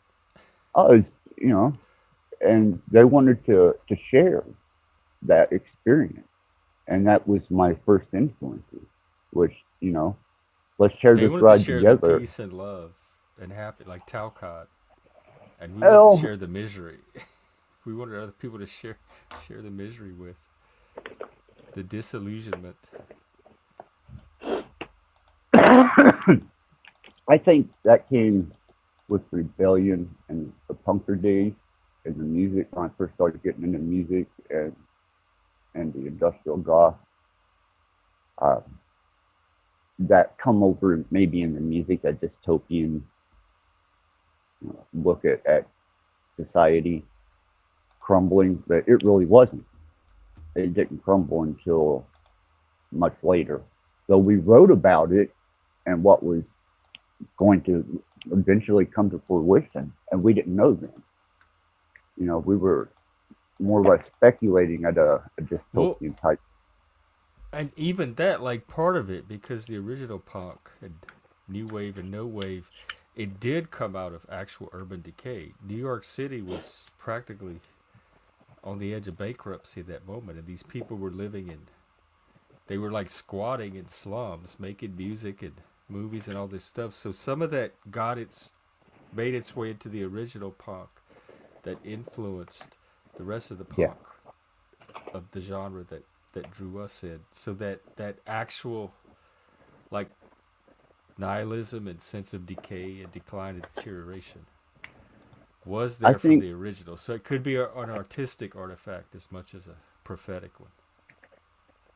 very well So could, because that was those were the days that I was hanging out in Chicago. Is when that influence really took over, because I was surrounded by industrial music, mm-hmm. and I was surrounded by a lot of disillusionment And on that's when the certain Rust Belt was declining too, right? It yeah, was the so it auto was mirroring the industries, everything. situation of the original punk in New York. Yeah, Yeah. yeah, and the shows, I watched them go from kind of as a gathering and a place to hang out, at like the Crowbar, Aftermath, shit like that, and to more of a, it got a little aggressive there towards the end, but that helped make the industrial scene what it was that aggression. Mm-hmm. Yeah, And no, when that's men, definitely what the draw was. It was that masculine energy that we couldn't find outlet for anywhere else. right, It definitely and wasn't in college. It wasn't in no, high no, school. It like you have to find it outside of existing structures and systems. yeah, and it It seemed couldn't like, be contained by that. no, it seemed like you're right. You had Detroit, Toledo, uh, Chicago, L.A. And I'm not talking, a higher ends of class. It was more the bottom line, starting to feel the effects of the oncoming storm.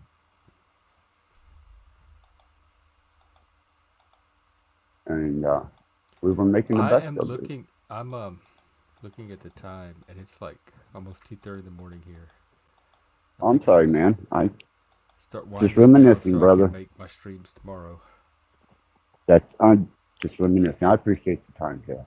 I really do. Oh, Good to Axis, talk to you. I very much enjoy when you hop up and appreciate Thank your you. I stories, appreciate you your too, man. wisdom, your experiences. It's You're a been a hell of a valuable ride. addition. I appreciate that, and you're welcome to my channel anytime, Jeff. And Oh you yeah, know, I'd love to go. Let me know. Do you do live absolutely, streams or panels? yeah, I do. Okay, I have I you do. subscribed, so I'll keep my eye out. And if you ever want me on, just let me know. Oh, anytime, man. Anytime. And I appreciate the time you allow me here, Jeff. And man, brother, keep it real, keep it safe, and Not too keep doing safe. what you're doing, man. This Not unsafe too safe. space. No, not at all. Thank you. Thank you very much. Oh, you too. And happy Father's Day once again. And Thank you. yep. Thanks again. We'll talk again. We'll talk soon.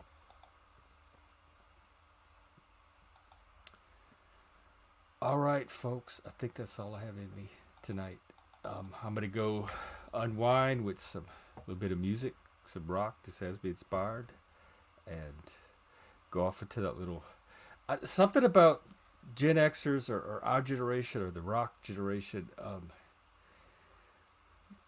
We found a way to use music because we were really the first generation to have access to recorded music that you could go out and acquire and take home into your bedroom in a format ready to play, and kind of escape into, and this is rock because I know jazz had jazz records and stuff, and escape into, like, use music as a tool to, it's, for me it's a form of active meditation. Like, my consciousness shifts to another state than my ordinary consciousness. Reading could do the same thing, a really good movie, etc. Porn. And so we were able to take music, or I was, and it became this whole world that you could escape into and find yourself. It reflected your emotion, like things that were inside of you that you couldn't necessarily articulate or express were paralleled by what you were hearing in the music. And then you had the artists and the creators. These were exciting, interesting people to get to know and learn about that weren't anywhere in your little town that you lived in. And so it really was the portal to an entire world, and kind of a path of self-discovery and self-development, which actually that's as old as, again, Greece itself, if not earlier. But Greece had a specific culture around music, dance, the arts, the muses, called musike. And I think I've said before that my own Cajun culture is a musike culture, and I think that this rock subculture that developed, which to me is very similar to the Cajun musical culture, I think it's another musike culture. So I think these musical subcultures we've been talking about is a instance or example of this larger kind of type of culture centered around music and the arts, some arts. So anyway, that's all I got today. I guess I did have a little more in me. And there it is. And I will see you tomorrow for coffee, maybe another coffee midday stream, depending on what time I wake up. But sometime tomorrow, daytime, I'll be back. So take care of yourself. Keep rocking out, being cool.